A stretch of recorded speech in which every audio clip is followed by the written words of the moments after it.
So your headlights are getting dim? With the seasons changing, now's a great time to change them. Upgrading your headlights can ensure you'll be safe and ready to handle darkness and fog. Oh, and we recommend replacing in pairs. That way you won't have uneven lighting over time. You can get all of your lighting needs fast with our next day delivery and free same-day store pickup. Getting the job done just got easier. Get in the zone, AutoZone. Restrictions and details at AutoZone.com. Help DEA keep our communities safe and healthy by participating in National Prescription Drug Take-Back Day, October 23rd. Visit DEATakeback.com. He's a former Buckeyes great and now a college football Hall of Famer. And don't forget about his 13 years of NFL experience playing for the Eagles, Dolphins, Jets, and the New England Patriots. He's Dayton's own Keith Byers. Hang out with him every Monday at noon on The Keith Byers Show, presented by Lee's Famous Recipe Chicken. College football playoffs, Browns, Bengals, Buckeyes, and more. Catch the Keith Byers Show Mondays at noon on 1410 ESPN Radio. We're live. We're local. What are you gonna miss? He struck him out. We're Dayton's ESPN radio station. Now, let's send it to the WING studios for Dayton's only local sports talk show. It's the Justin Kinner Show with Kev Nash, presented by Orion Sports Medicine.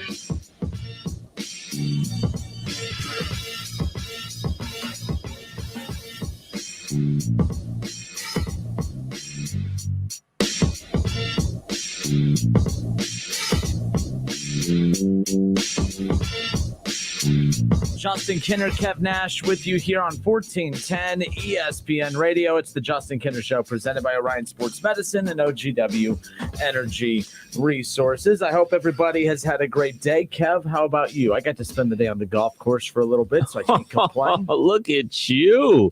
No, I was out at Clark State for a little bit. They had their open enrollment for spring and summer semester, so trying to get the word out about that. Was out there hanging out, met some cool people out there. Saw their basketball arena, put up a couple shots, more like bricks, you know.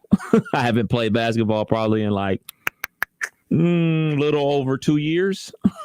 So I am pull anything, did you? No, I'm good, but I got the itch to get back out on the hoop court, man. So I might start, might get in the league this winter. Don't look for me to score or anything like that. We used to have a coworker here that we would always go to the Y and play noon ball. Yeah. And that was a nice little workout every single day. I enjoyed that. I haven't done that in a long, long time, but too dang busy, of course, as I sit here and say, I've been golfing all day. But yes, I'm trying to enjoy business meeting, man. It really was a business meeting, to be honest with you. I mean, at least that's what I'm hoping my boss is accepted as, but we'll see. But I want to open up today to talk about Baker Mayfield and Joe Burrow. No, I'm just joking. I swear, I'm just joking. You guys have annoyed me, and I've annoyed you, and let's just move on from that for the time being, of course, because I can't stay away from that conversation for too long. But I want to talk a little Ohio State Buckeyes. For the next 2 weeks, the Ohio State Buckeyes will be playing under the lights. They'll be playing in prime time. They'll be, of course, on the road at Indiana this coming up Saturday night. And then the week from Saturday night, they'll be back at the Shoe where they'll welcome in Penn State Nittany Lions. Now, that is a huge playoff matchup right there. Both teams with one loss already. Basically, that's an elimination game. When we talk about some of these playoff matchups, Ohio State, Penn State, an elimination game coming up here a week from Saturday. But for a week from Saturday to be an elimination game, Ohio State has to make sure that they are mentally focused on Indiana. I think this could potentially be a trap game to a certain extent. But I want to talk about Ryan Day. This comes out yesterday. Dan Hope covers, he covers Ohio State football, of course. And it's interesting. Dan Hope said that yesterday, of course, he covers them for 11 Warriors. He said that yesterday when Urban Meyer approached the podium, he was talking about Quinn Ewers. And Quinn Ewers is an interesting figure because regardless of, we haven't seen him play. We haven't even seen him glimpse it. Not that a spring game appearance should give us any kind of content or any kind of meat that we could say, hey, we've seen enough to know that he's better than CJ Stroud. We have no idea. But this is Ryan Day's comment about Quinn Ewers. He says that Quinn Ewers is not ready yet. He thinks that bowl practices later in the season, keep in mind bowl practices, meaning December, will be a key time for his development as he gets the opportunity for more on-field reps. Now, I think what Ryan Day is doing here is, and I'm seeing a lot of people on social media say, man, is he being a little hard on Quinn Ewers, or did the Buckeyes get it wrong with Quinn Ewers? Did Quinn Ewers, did the $1 million+ that he got in endorsement deals through NIL, did those companies get it wrong? Are we watching Quinn Ewers be the next Spencer Rattler and everything like that? I actually think it's quite the opposite. Here's the deal when you are Ohio State. People say all the time, remember, I forgot who the player was we were talking about. Talking about the Bearcats. They got a player that I think it was Shaw that said, Ohio State missed out on him. And I said, when you're Ohio State, you really don't miss out on Sauce talent. Gardner. Gardner, yeah. You don't miss out on when you're Ohio State, you don't miss out on anything because there's always something just as good, if not better, right behind them. Like, I'm not saying that they are perfect at every position. There are some flaws on this Buckeye team, but a lot of it has to do with where we're at within the class structure for, junior experience wise. You reload. Let's say that Ohio State doesn't and I've predicted that Quinn Ewers will never play a snap for Ohio State. I'm still sticking to that. There's a part of me that believes Quinn Ewers will never take an actual Saturday game day snap for the Ohio State Buckeyes. And that's not because I think Quinn Ewers isn't any good. It may not even be that I think CJ Stroud is better than Quinn Ewers. For one, let's be honest, none of us can officially say that. We've never seen Quinn Ewers play. We have seen CJ Stroud play, and I've yet to see CJ Stroud play to the level that we should be talking about Quinn Ewers, breathing down his neck. But the problem with that is, and this is exactly what I predicted at the beginning of the season, if CJ Stroud plays lights out and leads Ohio State to a Big Ten championship game and a college football playoff appearance, that really does create quite the weird predicament for the Buckeyes and Ryan Day. We're watching Lincoln Riley have to decide between Spencer Rattler and Caleb Williams. He had to make the uncomfortable decision to bench Spencer Rattler this past weekend. Caleb Williams looked lights out. And it looks like Oklahoma's back to playing to the championship, or at least the playoff expectations that they had coming in. Now, it doesn't mean that, who knows what the future is for Spencer Rattler. And I'm not saying that that's what could potentially happen in Columbus, where Quinn Ewers is Caleb Williams and that CJ Stroud is Spencer Rattler. I think it could potentially be the other way around. But at the end of the day, I think what Ryan Day is doing here, Kev, is when he comes out and says he's not ready, he might be ready, but it doesn't mean that he needs to replace CJ Stroud. I don't know what that means, be ready. I don't know how you could tell if he's ready or not. I mean, he came in so late into camp. It was kind of hard to give him enough reps to know if he's ready or not. The bottom line is, no, he's probably not ready as we sit here in October. And ready for what? To be the starter? For him to be the starter, that means CJ Stroud has to be benched. And CJ Stroud doesn't look like a quarterback that needs to be benched. And if CJ Stroud leads this team to the finish line and gets them to the college football playoff and maybe gets them to a national championship game, Kev, I don't see how you actually bench CJ Stroud. Right. I just don't see it. So what I think is happening here is Ryan Day is protecting CJ Stroud. I think he's protecting himself. I think what Ryan Day is saying is basically Quinn Ewers could potentially be ready. He's going to be really, really good. He'll be really, really good whether he's the Buckeye quarterback or he's the Texas quarterback or he's at Tennessee or he's LSU or wherever he could end up. He could end up in a lot of places. But it doesn't mean that the Buckeyes get it wrong with CJ Stroud. This is why I said earlier, the Buckeyes don't miss out on guys. If Quinn Ewers ends up going somewhere else to play because he doesn't want to sit behind CJ Stroud next season as well, the Buckeyes didn't miss out on Quinn Ewers. It's just they have their CJ Stroud. Where are you at with this? I feel like, Kev, that Ryan Day is protecting himself. He's protecting CJ Stroud and protecting messing up the locker room. For instance, look how good CJ Stroud looks now. How many games did it take for him to look like that? Mm-hmm. We were ready to fight. Not we definitely weren't. A good chunk of annoying Buckeye fans were ready to get rid of Ryan Day. He's no Urban Meyer. He's not Dabo Swinney. Mikey said he's an interim head coach, which still to this day might be one of the sillier things ever said in the history of sports radio. I don't get it. I think what Ryan Day is also saying is, hey, that was bumpy at the beginning of the season, and we got through it. We lost to Oregon by 1 possession. We beat Tulsa in an ugly game by 3 possessions. Everyone thought that, that Ryan Day should have been fired. CJ Stroud should have been benched, all because of that Tulsa performance. But you know what that Tulsa performance was? That was growing pains of a first-year starting quarterback. Buckeye fans, do you want to go through that again? Who's to say that Quinn Ewers will just grab the ball and just play like a championship-level quarterback right away? CJ Stroud sat out all of last year. That didn't make him any more prepared this year. Look how much he had to go through to get to the point where he's playing comfortable football right now. He overthrew a lot of receivers. He underthrew receivers. He was inconsistent, didn't get rid of the ball quick enough. He's gotten better at that over the last couple of weeks. I don't think you can argue that. So what I'm thinking is, Kev, is that Ryan Day is setting the table for the departure of Quinn Ewers from Ohio State. I'm probably far off on this.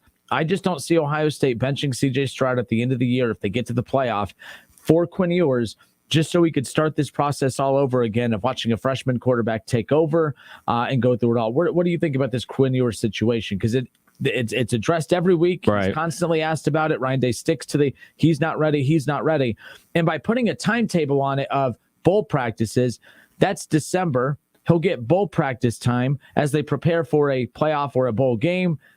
That means there's no pressure to start Quinn Ewers. No one will ever be pushing for Quinn Ewers if he only starts getting those reps come December. So I think Ryan Day's doing a good job setting this up. I think he's trying to prevent a quarterback controversy. C.J. Stroud is no scrub. You could win a national championship with C.J. Stroud as long as that defense gets buttoned up on the back end. I just don't think Ryan Day wants to go through another freshman having to learn the ropes on the fly again next year. And we as Buckeye fans probably shouldn't want that either. Right. I think we're at exactly where Coach Day wants it to be. CJ Stroud is playing good football. He's engineered some blowouts where he was able to get the backups, some reps and everything like that. Because think about it like this. If CJ Stroud didn't bang up his shoulder earlier in the season and he ended up playing in that Kent State game that you went to and everything like that, the backups would have played backup reps. Now Jack Miller has played reps as a starter. Nobody in that quarterback room had played any snaps going into this season. So it was important for somebody else to get snaps and get reps in a game, not practice, but in an actual game with fans in the stands, not a coach telling them exactly what to do and everything like that. Those type of things are important. And that's what happens when you have not one, not two, but four freshmen in the quarterback room. Yep. That is crazy. I don't think I've ever heard a situation like that. The only quarterbacks on the team are freshmen. Yeah, CJ Stroud, Jack Miller were there last year, but technically they're freshmen. They're redshirt freshmen. So that was important. I think it's a situation where Coach Day is playing it the way he wants to, because it's like, okay, this kid is super talented, but talent can only take you so far. What is Quinn Ewers doing in the football classroom? How well is he taking in the information on knowing the playbook inside and out, knowing his checks and everything like that? It is a big jump from a junior in high school. Let's not forget that. He did not go to school the senior year. A junior in high school to be a freshman at Ohio State playing football. Like, to even think about it, the social situation. Yeah, he's a part of the football program and everything like that. But just think about it like if you tried to walk onto a college campus at 17 years old. I know I wasn't ready to step on a college campus at 18 years old after I graduated from high school. I had a major adjustment to handle and everything like that. So he's taking the process so slow because this is brand new to everybody. This has never happened. You know, I'm sure it's going to happen more and more.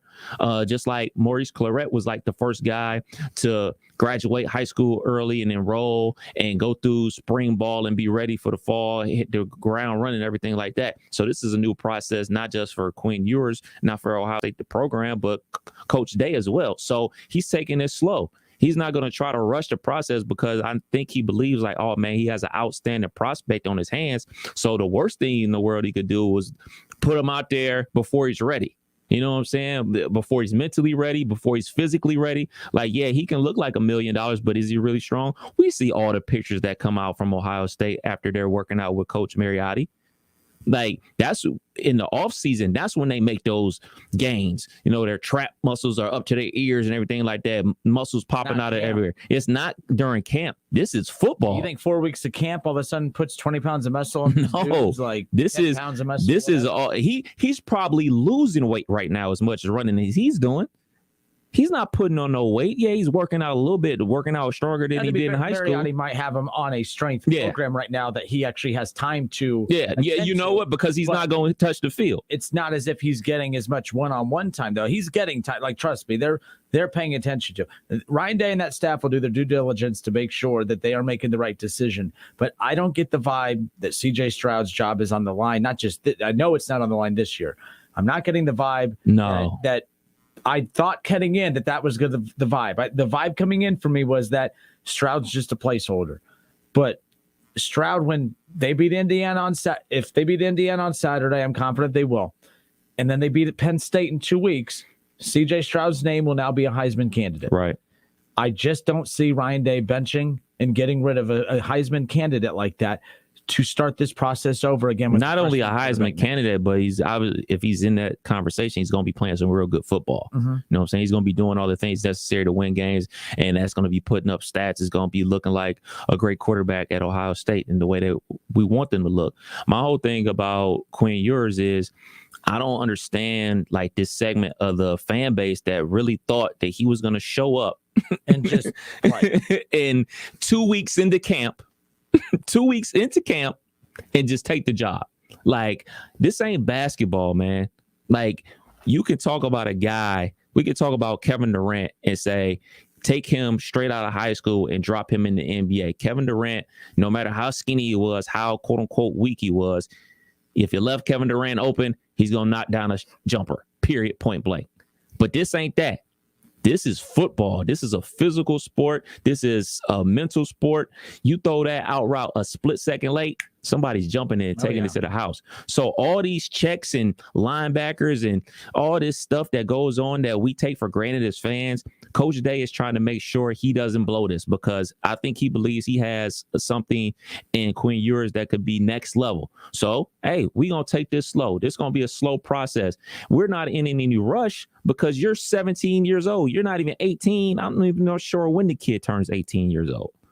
But yeah, it's a slow process because it can be. And I'm sure that Coach Day is relaying that to his parents. Like, look, we don't want this to be something that turns out to be bad for anybody out here. We don't want him to come here and flame out and then he'll be gone in 2 years or whatever. If you decide to transfer, let that be on your own accord. But I'm not going to put you in a position where you're just going to fail. You're going to have to come out here. You're going to have to get bigger, get stronger, be smart in the classroom. And when I say classroom, I mean the football part of the classroom as well. So it's a lot that he has to overcome, but talent alone isn't going to put him on the field. He's playing the quarterback position. Like, he's not playing running back like Travion Henderson. His talent got him on the field like that, like, because he was able to catch up. He enrolled early. He enrolled last spring and everything like that. So he has a lot of catching up to do before he's even able to say, like, all right, man, I'm going to make this quarterback room a competition. I'm going to push for the backup spot. I'm going to push for the starting spot. I don't see him pushing for a starting spot until CJ Stroud is hoisting up a jersey as a first-round pick in the NFL in, like, the next 2 years. All right, Justin Kinner, Kev Nash with you here on a Wednesday. It's the Justin Kinner Show with Kev Nash, presented by Orion Sports Medicine and OGW Energy Resources. We are live on Facebook. We are live on YouTube. Head to Facebook, search the Justin Kinner Show, jump in the comment section. Your thoughts, Buckeye fans. This isn't a matter of, is CJ Stroud good enough? We know he's good enough. Like, I just think that, right now, unless he just flames out the rest of the way, which there's no signs of that happening. But I'm telling you, they're going to beat Indiana on Saturday. When they beat Penn State a week from Saturday night at the shoe under the lights, now CJ Stroud's name will officially be in the Heisman finalist conversation, or at least be in the conversation. A lot can happen even after that Penn State game, but you see my point. I just don't see, when you see how long it took to get him prepared to get to this point, to where we're starting to see him take those steps forward. Do you want to go through that again with Quinn Ewers? Do you want to take that chance? John Sladen's on Facebook. He messages in, Kev, that with Ewers reclassifying, that threw a bit of a monkey wrench in OSU's QB plans for the next few years. Kinda. Yeah. Well, here's why I say kind of on that. Yes, I do think he threw a wrench in there. I think that it made them have to think on their feet. They had to manage the room different. I think that Jack Miller and Kyle McCord both knew Stroud's the guy this year. I think there's a certain point in that locker room, everyone kind of knows who the starter is without the starter being announced. You know what I mean? Like, everyone knows who the front runner is. What the monkey wrench that was thrown into it, John, was when Ewers reclassified, it wasn't about CJ Stroud. It was more so about Jack Miller and Kyle McCord. It threw a wrench in those guys' futures with the Buckeyes, because one of those two is not going to be a long-term Buckeye. One of those two will be gone. Quinn Ewers coming in might lead to both of them being gone. Both of them might opt to look for another opportunity elsewhere, and then Ewers might leave for another opportunity, and now the quarterback room is a little bare again. Not saying that's going to happen, but that's why Ryan Day has to handle this with kid gloves, because you're dealing with egos, and forget egos, these are guys that just want an opportunity, and they know that there's opportunities out there. They don't have to sit here and be a backup. But what Ryan Day does not want to have happen is people look at him the way that people looked at Kirby Smart when you had Jake Fromm at quarterback, who, by the way, was a very good quarterback, led Georgia to the national championship game, had top quarterback in college football numbers. And what you don't want to have happen is people look at Ryan Day the way they did look at Kirby Smart, where he held on to Fromm and basically said goodbye to Justin Fields. That could be this type of situation. We'll talk about that. Give us a call, 518-1410. 518-1410. We'll take your calls on the other side, plus more of your Facebook reaction. It's the Justin Kinner Show with Kev Nash.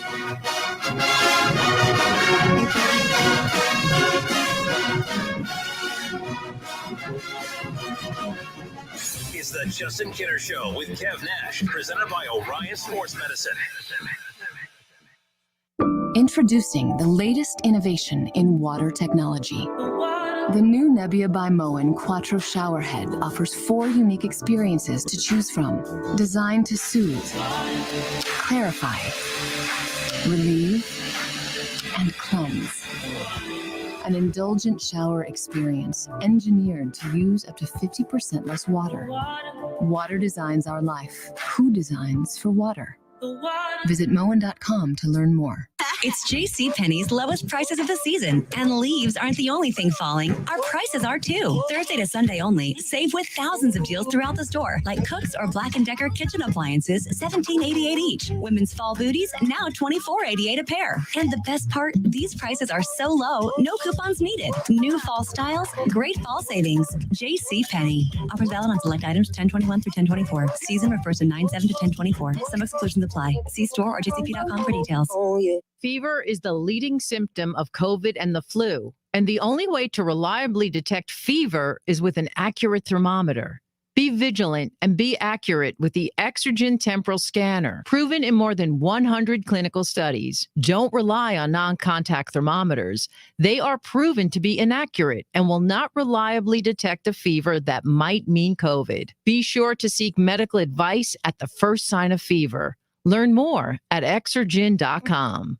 Watch the NHL on TNT. Tonight, starting at 7 Eastern, the Boston Bruins take on the Philadelphia Flyers, followed by the St. Louis Blues versus the Vegas Golden Knights. The NHL on TNT. Hi, John Glazer here for Glazer Soft Water. We've been making water great since 1988, and no matter what your water issues, we have solutions. Your city water can be clear, but still be hard and have the taste and odor of chlorine. Well water can look, smell, and taste terrible. Glazer Soft Water will fix your water and will even include a 7-year parts and labor warranty, so you don't have to worry. Visit our website to learn more at glazersoftwater.com. Glazer Water really is better water.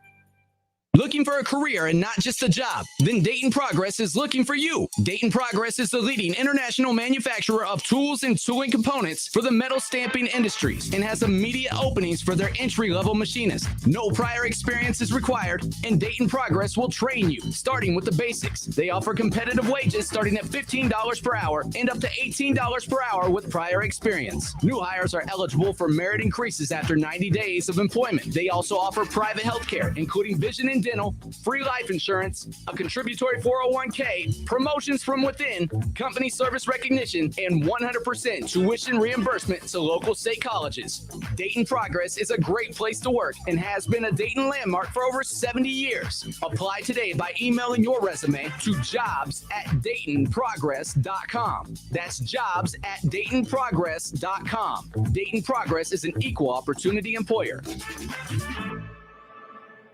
Frickin' football is here. Frickers has the games on all the screens, and you score with savings. Enjoy your favorite ice-cold domestic draft personal pitchers for only $6.50. A 48-ounce personal pitcher for only $6.50. And enjoy a plate of your favorite frickin' nachos for just $7. Take your frickin' pick. Frickin' chicken nachos, Mississippi barbecue nachos, or Nacho Supreme, only $7. This season, don't just be a football fan, be a Nacho fan. At the home for fun, food, sports, and spirits, Fricker Frickers. Football fans, the Sunday Morning Tailgate Show is officially back. Every Sunday morning starting at 11:30 a.m., College Football Hall of Famer Keith Byers and Justin Kinner will be live at Frickers on 741 by the Dayton Mall. The guys will recap the biggest games from college football Saturday, including your Ohio State Buckeyes. The guys will also get you set up for the day's biggest NFL matchups, featuring your Cleveland Browns, Cincinnati Bengals, and more. It's the Sunday Morning Tailgate Show, live from Frickers on 741, Sunday mornings at 11:30 on 1410 ESPN Radio.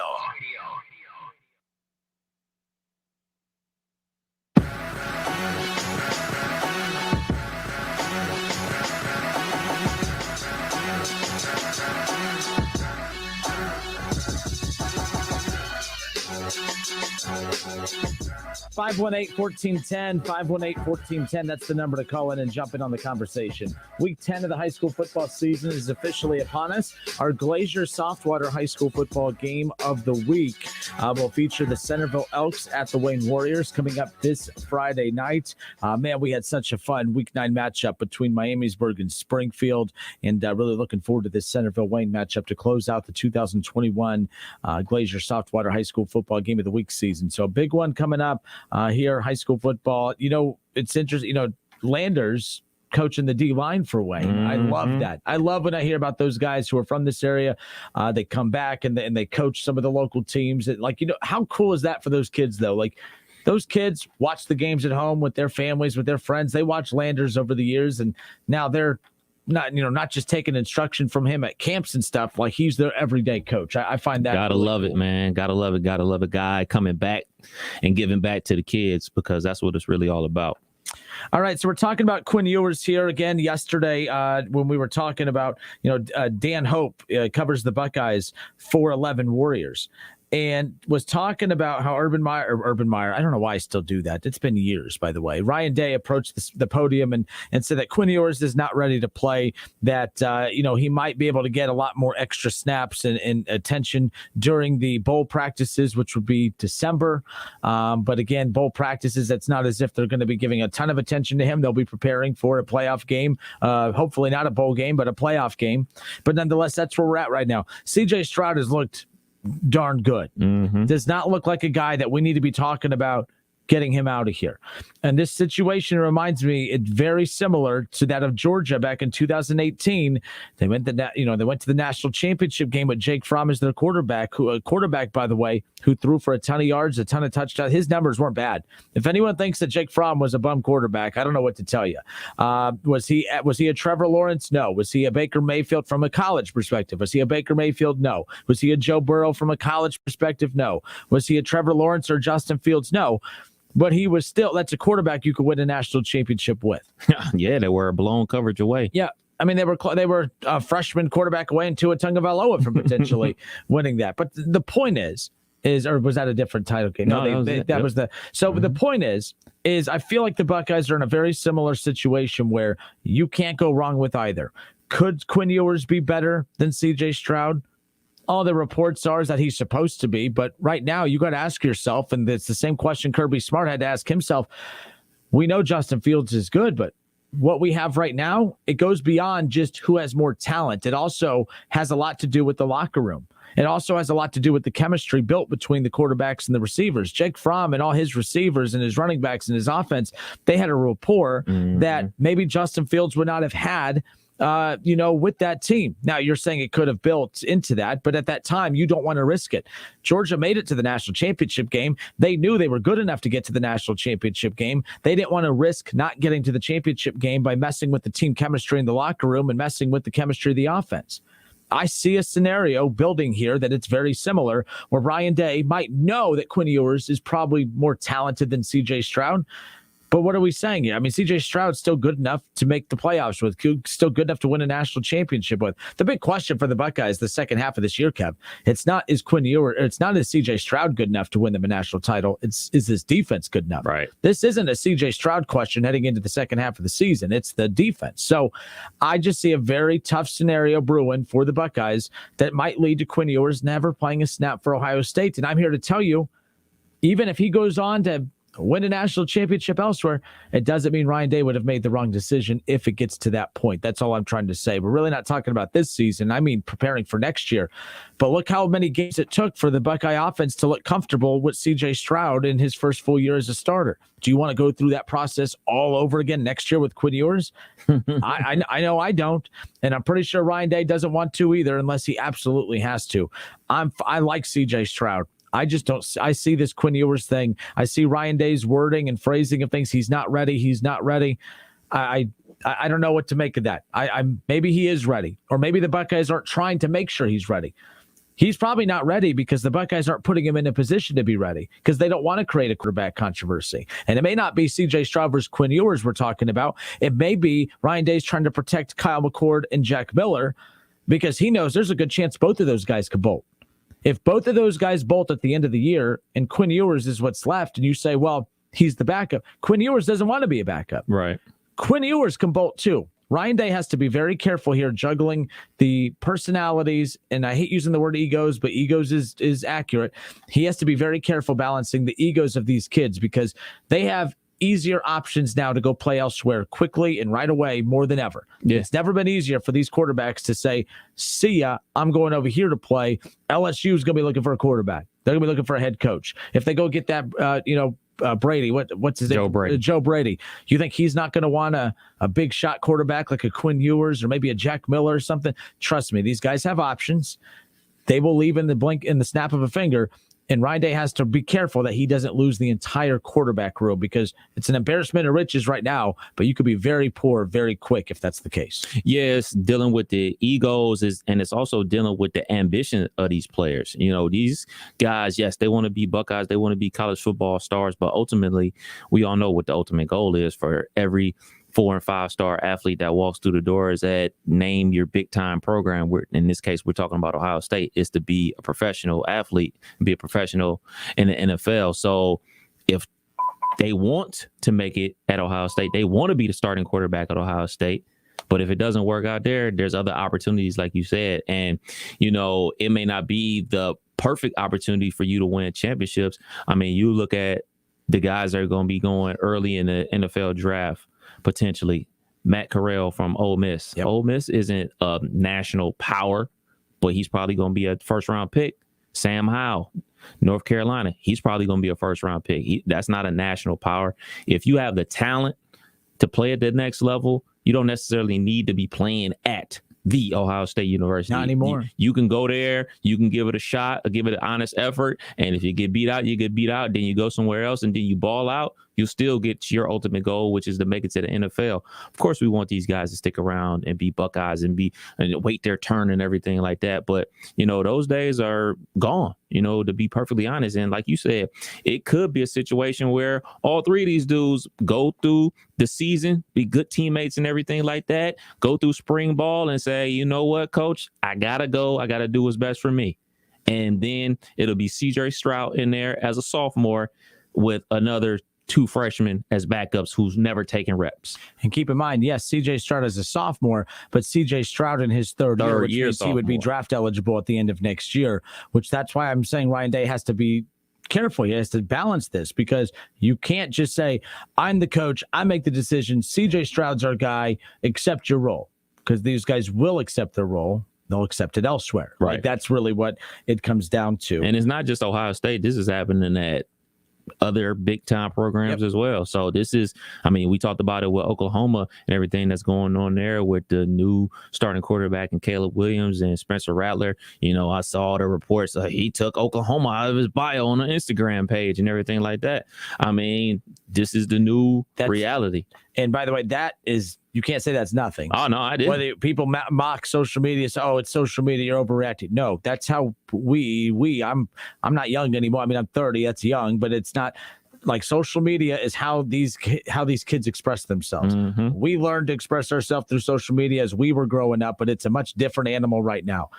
Everything is cryptic. Everything is, you know what I mean? Those cryptic messages. I mean, how many times you see Aaron Rodgers post something cryptic on social media that everyone's trying to, I wonder who he's talking about. Is he talking about Gutekunst? Is he talking about, his head coach? Is he talking about the fan base? Is he talking about his future team? I mean, what's Aaron Rodgers?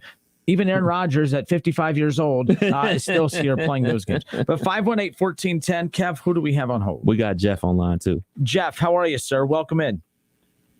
Hello, guys. How are you? Hey, Good. hey. How are you doing? Yeah. Oh, great. Yeah. Haven't talked to you in a while, guys, but thought I'd call in today to throw out my opinion. I think Ewers or Stroud are excellent quarterbacks. You're not going to go wrong with either of them. Jeff, I don't mean to sound condescending here because I have a habit of that, but like I guess the reason I'm asking is because we know CJ Stroud's really good. Like, and I know you want to believe that Ewers is going to be dynamite, but like, we don't know that, right? Like, that's a gamble. Well, Ryan Day would be gambling. You know what I mean? Absolutely, and the starting over thing probably would push the Buckeye fans off a ledge somewhere. But, and I'm not saying you're wrong. He probably is. The hype, I mean, let's be honest. Every time there's hype around these quarterbacks, there are way more Trevor Lawrence and Justin Fields in the world than there are Spencer Rattlers. I mean, and even the Tate Martells of the world. So to be fair, I mean, you're not wrong. I agree. But anyway, my question, guys, was for I mentioned it to Kev. The next two games, is Michael Penix out for Indiana? I know he's been injured. Is he out? I don't think he played last week.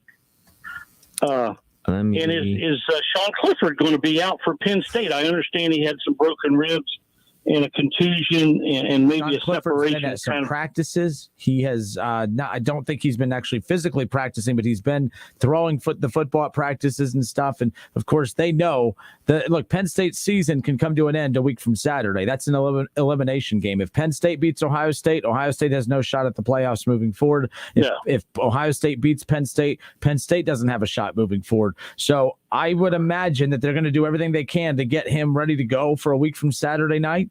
But we shall see. Again, I don't know. I mean, that sounds like a severe injury. Doesn't sound like a joke. Yeah. But I think that the urgency is there. The Penn State knows if we got to do everything we can to win that football game or our season's done. Yeah, and I don't think they're going to win it with that backup. I saw him. He didn't look good. He didn't look good. Yeah, he didn't look like he'd come into the shoe on Saturday night and lead Penn State down the promised land. But well, hey guys, I won't keep you. I appreciate your show, and I'll keep listening. Appreciate you, Jeff. Thank you. Okay, guys. Take care. 518-1410, 518-1410. That's the number you can call in and join in on the conversation. Keep in mind, Indiana, of course, just got done playing Michigan State, and they lost 20-15. So it's going to be interesting to see how Indiana fares this Saturday. I mean, again, we're already doing it ourselves. We're paying attention to, the Penn State game. We're talking about Penn State's quarterback. We're talking about whether Penn State's going to be ready. But I'm not sure the severity of Michael Penix Jr.'s injury. I do know that Jack Tuttle is the name of the quarterback that just played for the Hoosiers against Michigan State. Jack Tuttle, Kev, he dropped back 52 times. He threw the ball 52 times for 188 yards and 2 interceptions. If the Buckeyes let him, and again, Michigan State, they have some dudes on defense. I would like to think Ohio State does as well.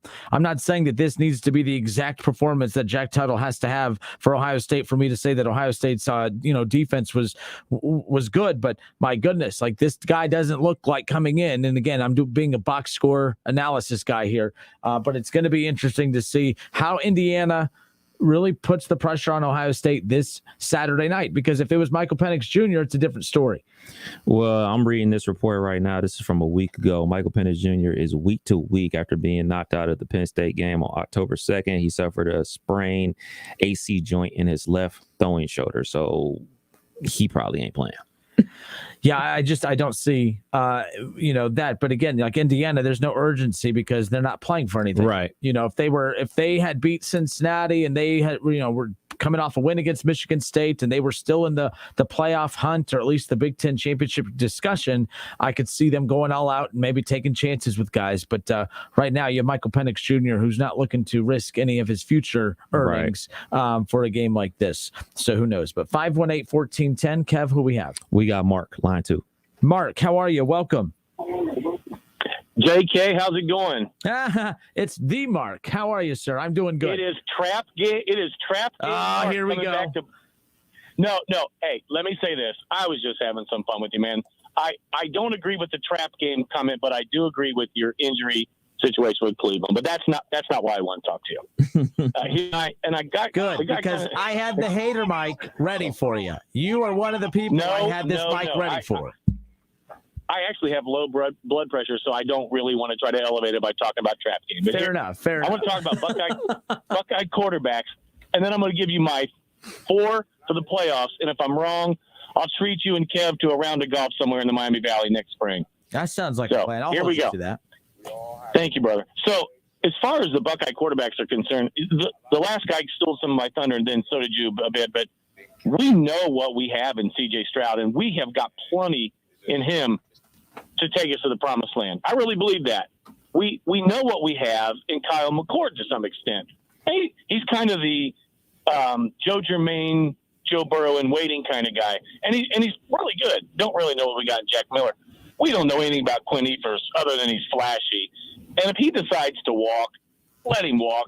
Like you said, we've got 2 other freshmen probably coming in next year that, can replace these guys. But we know what we've got in CJ, and I think the kid is, he has done an amazing job so far. So I'm really impressed by it. Well, real quick, because I don't know if you want to speak on that before I give you my final 4. Yeah, I do, because what I envision happening is like I'm one of the few people I believe that doesn't think Kirby Smart was wrong for picking Jake Fromm over Justin Fields, because people look at it as a straight talent to talent comparison, but what people don't realize is what goes into the behind the scenes of the team chemistry. The offense was comfortable and set with Jake Fromm. They'd already got to a national championship. It's like Kirby Smart knew, okay, I know Justin Fields is more talented, but we would have to learn as we go with him, and we already know what we have with Jake Fromm in this offense. People rip him all the time, and I just don't think that he made the wrong decision. I just think that these programs like Georgia and Ohio State and Clemson and Alabama and others,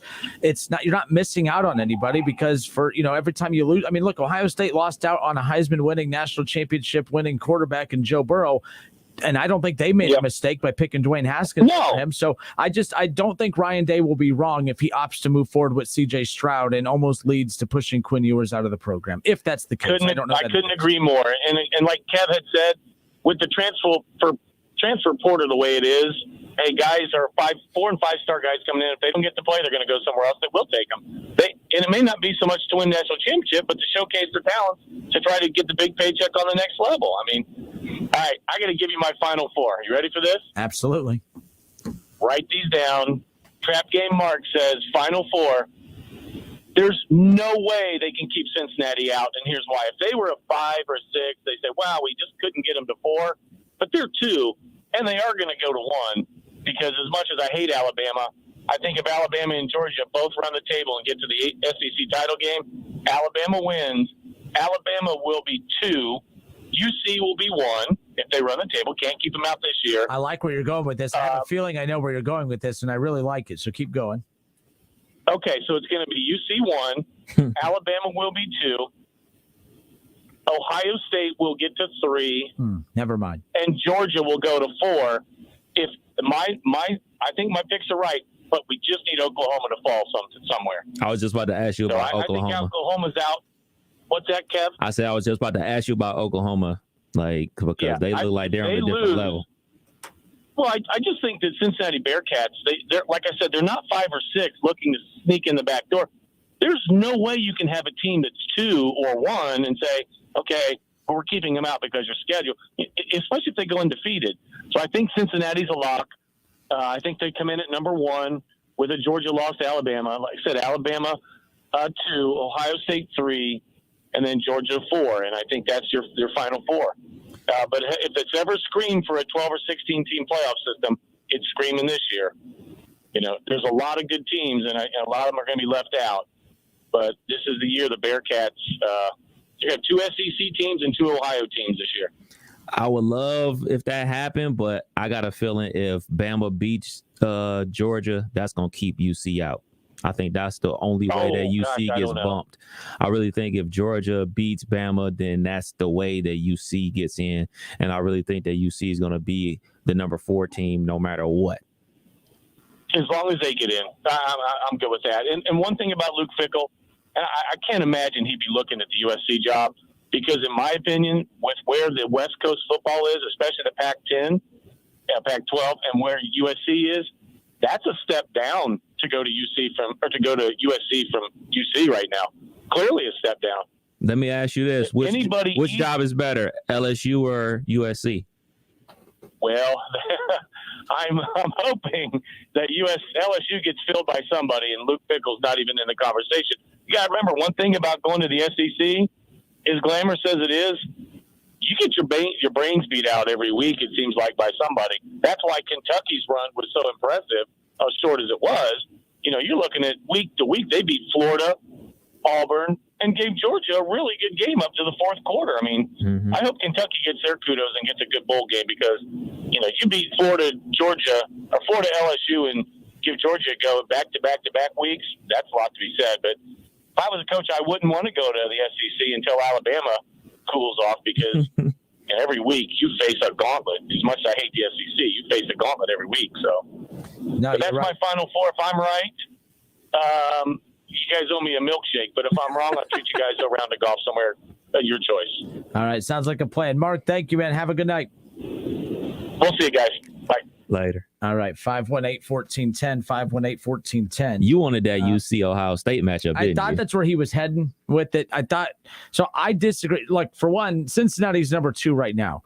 What people need to understand, including Mark, is I do not believe that the college football, just because they're number 2 in the AP, when the college football playoff poll, the first one that comes out a week from this coming up Tuesday, Cincinnati would not be let's say everyone wins this week that's supposed to. Okay. Everything goes as just as chalk this weekend. The Bearcats, I still do not think, they'll be number 2 in the AP poll, but I do not believe that the college football playoff poll will have them there. I think and this is why we talked about this earlier in the week, the college football playoff committee, they find themselves in a bind a little bit because they know that the Bearcats, because of their schedule, that they easily run the table. But once you put the Bearcats in, you have to keep them in. You can't take them out. You can't justifiably take them out. You can't say that we don't care about your weak opponents that you're playing, but that last week of championship weekend when everyone's playing their conference championship games, you can't all of a sudden then raise the bar to the expectations of, well, you didn't play anybody. So what I fear for the Bearcats that the committee has to make a decision on is they have to decide, are we willing to overlook the fact that they're playing nobody, and as long as they're beating them by 30, 40, 50 points, we let them in? They have to decide that not on that December 5th, the last Saturday or whatever, the championship Saturday. They have to decide that here now. They can't pick and choose when they want to pay attention to the strength of schedule and not, because at the end of the day, the Bearcats' schedule is only going to continue to get weaker. And with that, you can't bump a team out for being undefeated. I think that what the committee might do is keep the Bearcats out of the very first one that comes in, unfortunately, to make them earn their way in. Not earn their way in, but to fall in. Basically, they would have to rely on Oklahoma losing. They would have to rely on Ohio State slipping up one more time. Maybe Georgia stubs their toe. Maybe Alabama picks up their second loss against another high-powered offensive team. I think that the committee's in trouble because you cannot put the Bearcats in, let them run the table on that week's schedule, and then run into a situation where Oklahoma runs the table, or Ohio State runs the table, Alabama runs the table, and then knocks off Georgia in the national champion or the big SEC championship game. Now the committee's like, oh crap. Do we keep the undefeated American Conference team out or the undefeated Big 12 conference team out? You have to put the Big 12 team in because Oklahoma is playing better teams. So that's the only reason I'm saying that the committee pay attention to them. They might not. I don't think they're going to screw over the Bearcats. I don't look at it as screwing over the Bearcats if they keep them out of the first playoff ranking, but they would be justified in doing so because, Kev, like I said, you can't put them in the first one and then take them out of the last one just because all of a sudden now you want to use, the Power 5 schedules are better. The Power 5 schedules are already better now. So you cannot use that. You can't ignore it for the final 5 weeks of the season for those polls and then all of a sudden put that factor back in for the last one. You see what I'm saying? Yeah, I see what you're saying. But in the same breath, they've shown they don't care. Like what type of quote unquote feelings are involved. They're going to do what they deem is right. And they're not going to answer. They're going to get up there. They're going to reveal the top 4 teams or top 6 teams. And then UC is going to fall where they're going to fall. And they're going to ask them a million questions and they're going to bounce around it and not give a straight answer. Yep. That's what they're going to do if it ever comes to that. Where did you have UC in your top 10? I kept him at 3. people got annoyed because I had Oklahoma bumping them, but this is the reality. Like, what I can't do is I can't just keep moving Cincinnati up because they're a feel-good story.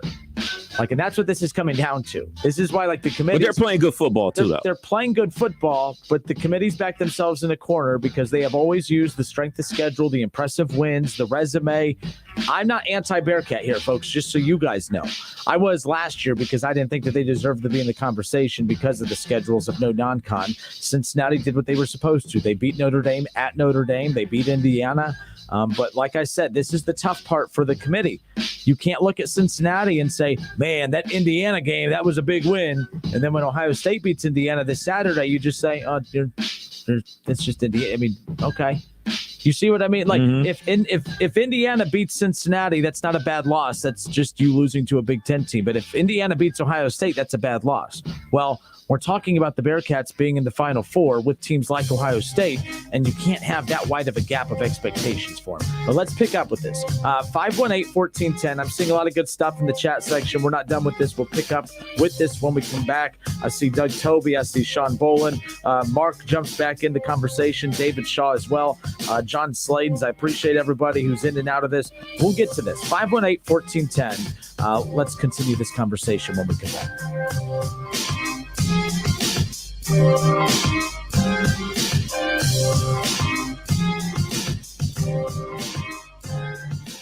look, it's the Justin Kinner Show with Kev Nash. We've been expecting you. Right here on 1410 ESPN Radio. Panera believes in saying yes to things like the new sausage and pepperoni flatbread. Get free delivery when you order on the app through September 14th. Panera, live your yes. Restrictions apply. At Allstate, we've been saying you're in good hands for a long time. But what exactly does that mean? Does it mean you're protected from life's uncertainties? Does it mean you can worry less and live a little more?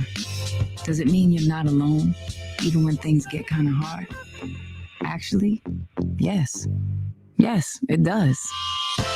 You're in good hands with Allstate. Allstate and affiliates offer products and services subject to availability, terms, and conditions. 5G is here, but the big carriers want you to sign a pricey long-term contract to get in on the action. Well, no more, because Straight Talk Wireless has rolled out 5G coverage nationwide, with plans starting at just $35 a month with no contract. And get a Samsung Galaxy A32 5G for only $299, all on America's best networks. 5G coverage, 5G phones, less money. Straight Talk Wireless, no contract, no compromise. 5G capable device required, actual availability, coverage, and speed may vary. Hustler Turf commercial mowers are built tough to work hard. Whether you need a fleet of mowers or are a one-man show, you don't have time for downtime. Hustler mowers are over-engineered, overbuilt, and tested well beyond what is required, with the most complete lineup in the industry, including exclusives like a 104-inch Super 104, an 88-inch stand-on, and industry-leading warranties. Hustler mowers are ready to handle what you throw at them. Build your fleet to be reliable and versatile with Hustler Turf. Visit Small Engine Service Pros in New Carlisle today. Hello, I'm Clerk of Court Rob Scott, serving Kettering, Centerville, Moraine, and Washington Township. From October 18th to October 29th, you can come to Kettering Municipal Court and pay off half your fines and costs, and the other half will be waived. There is nothing to fear. Come pay off half your fee. This is brought to you by Rob Scott, Clerk of Court. Cordell Transportation is now hiring Class A CDL drivers. $5,000 sign-on bonus. That's right, $5,000 sign-on bonus. Home daily dedicated lanes, no-touch freight. Apply today at CordellTransportation.com. Cordell Transportation, driven to succeed. Oktoberfest at Milano's has begun. We're serving our once-a-year favorites like schnitzel sandwiches and German pizza. Get it to go or stay for the games with NFL Sunday Ticket. See you at Milano's Pizza Subs and Taps for big screen football. The ONN Daily Podcast. Get a recap of all the day's news from across the state. The ONN Daily Podcast. Listen at onnradio.com or wherever you download your favorite podcasts from the Ohio News Network. Watch the NHL on TNT. Tonight, starting at 7 Eastern, the Boston Bruins take on the Philadelphia Flyers, followed by the St. Louis Blues versus the Vegas Golden Knights. The NHL on TNT. The Justin Kinner Show with Kev Nash, presented by Orion Sports Medicine. Weekdays at 3 p.m. right here on Dayton's ESPN radio station, 1410 Wing AM. On Twitter, make sure to give us a follow. Search 1410 Kinner for Justin Kinner on Twitter. That's 1410 KINNER. And ESPN Dayton for the station Twitter handle. WING 1410 Dayton. Dayton's ESPN Radio. We're live. We're local. Why are you gonna miss? He struck him out. We're Dayton's ESPN radio station. Now, let's send it to the WING studios for Dayton's only local sports talk show. It's the Justin Kinner Show with Kev Nash, presented by Orion Sports Medicine.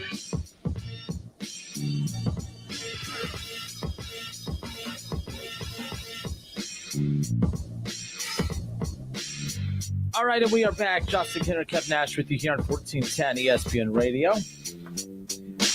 Continuing this Ohio State, not just this Ohio State, this college football discussion. I guess again yesterday, Kev Nash and I revealed our top 10, Kev Nash top 10, my top 10 in college football. We sprinkled that in between me yelling at Bengals fans, and I figured I need a vacation from that, so I'm taking the day off. From that, I do have the hater mic here. The hater mic, I'm just letting it cool off. It was overheated the last couple of days, so I don't want it to overheat. I need it to it has a lot of years left on this mic. We got to make sure that we take care of it. So there you go. Just bring back the hater comments, and we're in good shape.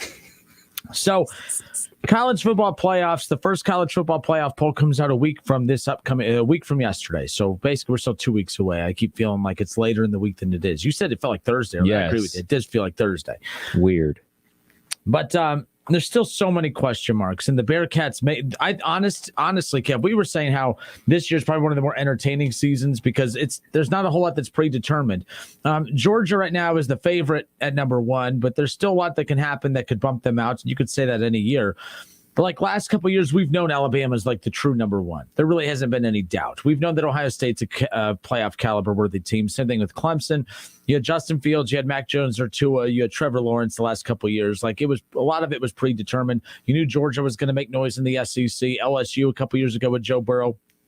Like a lot of stuff is just predetermined, or at least we knew it was going to take a miracle for certain things to fall into place. The Cincinnati Bearcats are making this season one of the most memorable, if not the most fun ones of all time. Because if the Bearcats lose or only win by a field goal, I'm going to feel like that storyline is just going to fizzle out.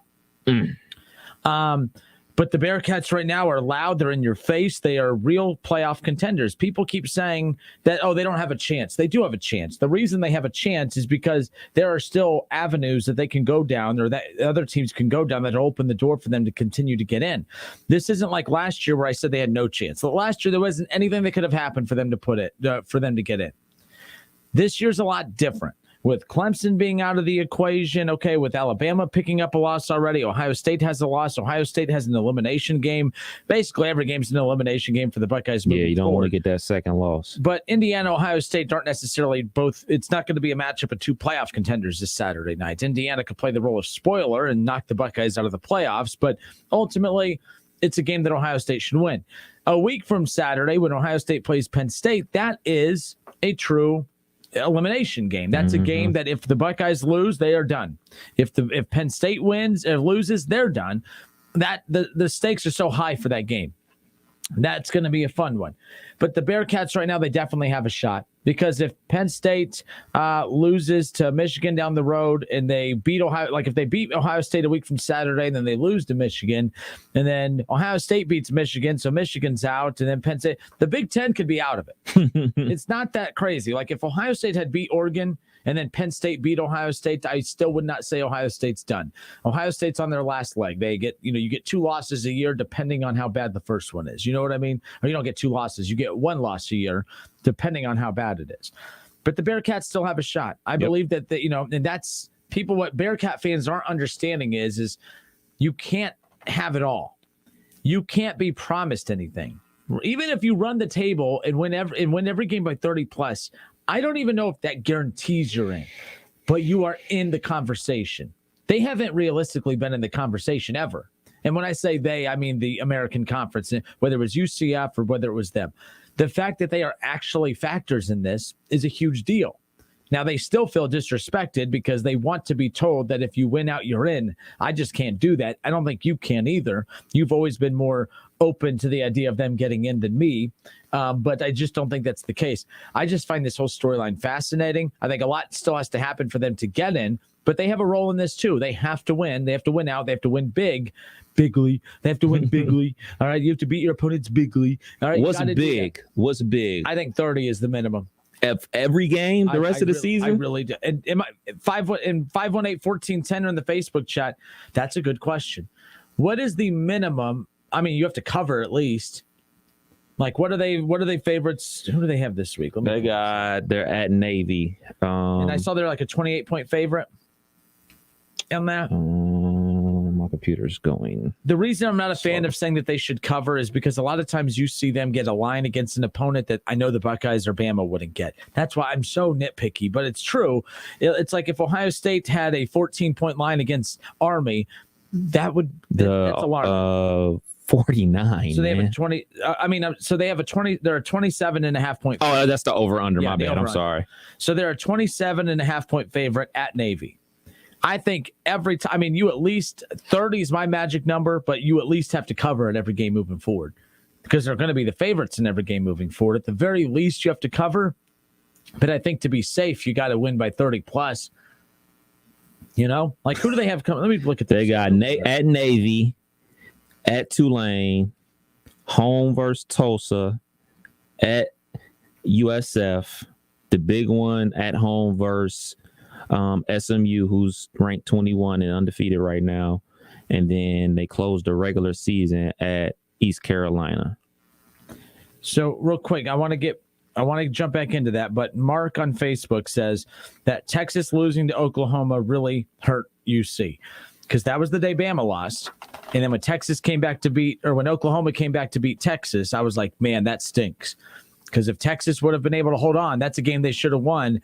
That would have knocked out the Big 12, even though Oklahoma State's still in the conversation. But I think they're just one of those that people look at. They're like, we're not going to put faith in you. We know you're going to let us down at some point, right? Mullet man, like you're going to let us down at some point.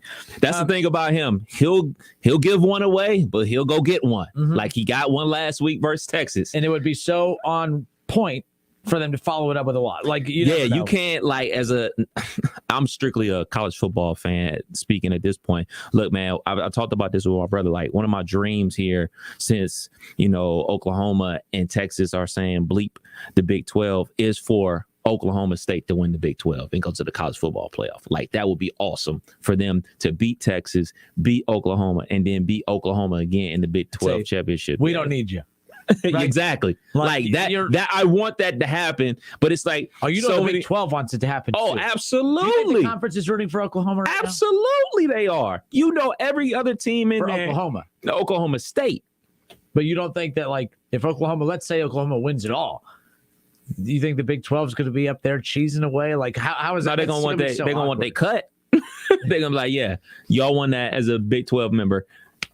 Give me your cut. At this point, we're not proud of you. We're just strictly business partners. So, Sean Boland on Facebook, Kev.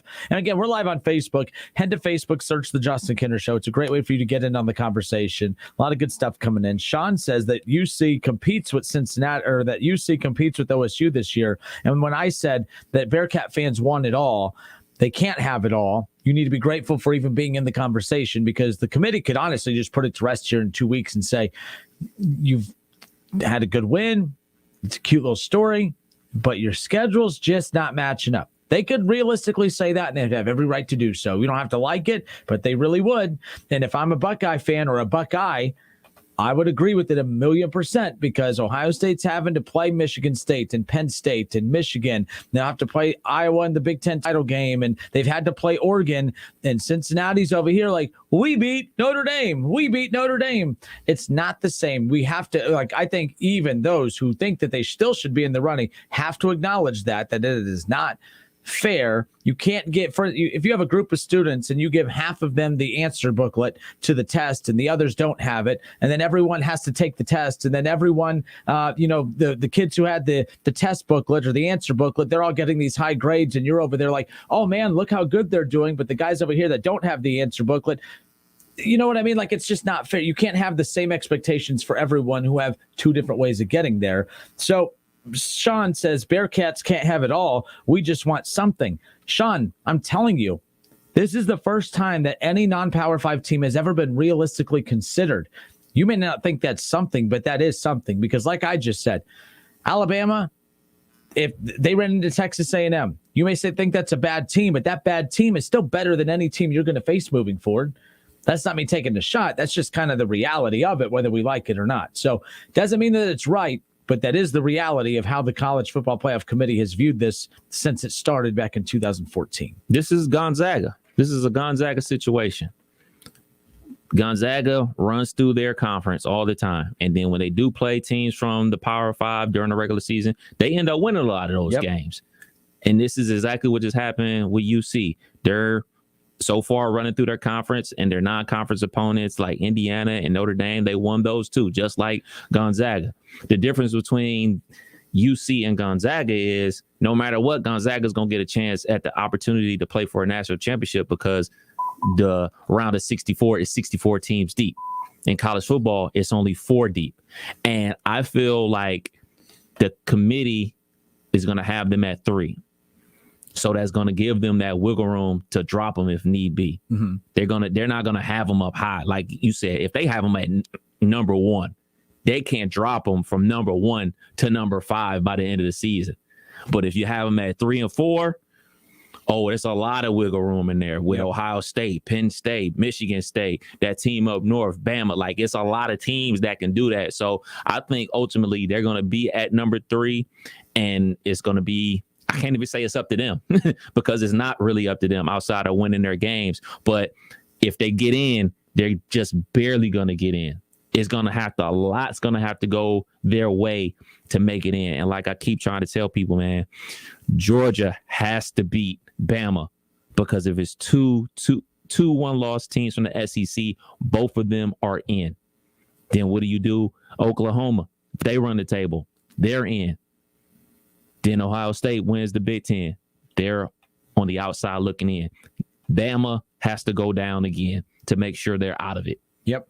And most importantly, UC has to win all their games. So keep in mind, and so Sean says, he goes, I could see UC beating Oklahoma or Ohio State, not Georgia or Bama. Sean, and trust me, like, any of those matchups would be fun. But like, I don't think it comes down to that. I don't think that the committee says their resume is not good, but I think that they could beat Ohio State. I think that they could beat, because I just don't think that they think that One way. more. What did he ask you? He said he could see them beating Ohio State or Oklahoma. He doesn't see them beating Georgia or Alabama. But even if you see them, no pun intended, even if you see UC beating all 4 of those teams, even if the committee believed that, they still wouldn't put them in my opinion, just because, like, I still think they're going to let that resume get in the way. They're like, UC has a chance. They have to have a lot of bowling pins go down for them to be able to get in. I think that's it. So we asked earlier, how many points? So if the Bearcats win out, what's the minimum amount of points that they have to win by every game for it to be considered a credible enough win? That we know your level of opponents are not the same caliber that Ohio State, Alabama, Georgia, and Oklahoma are, and even Oklahoma State are competing against. So you need to not just win. You can't win by field goals. You can't win by 1 possession. You probably can't even win by 14. What is the minimal score that Cincinnati has to win by moving forward for them to be safe? So a lot of ones coming in. Scott Campbell on YouTube says, for me, winning big is 3 scores. Well, Scott, what does that mean? 9? Right. 3 field goals? Because that ain't it.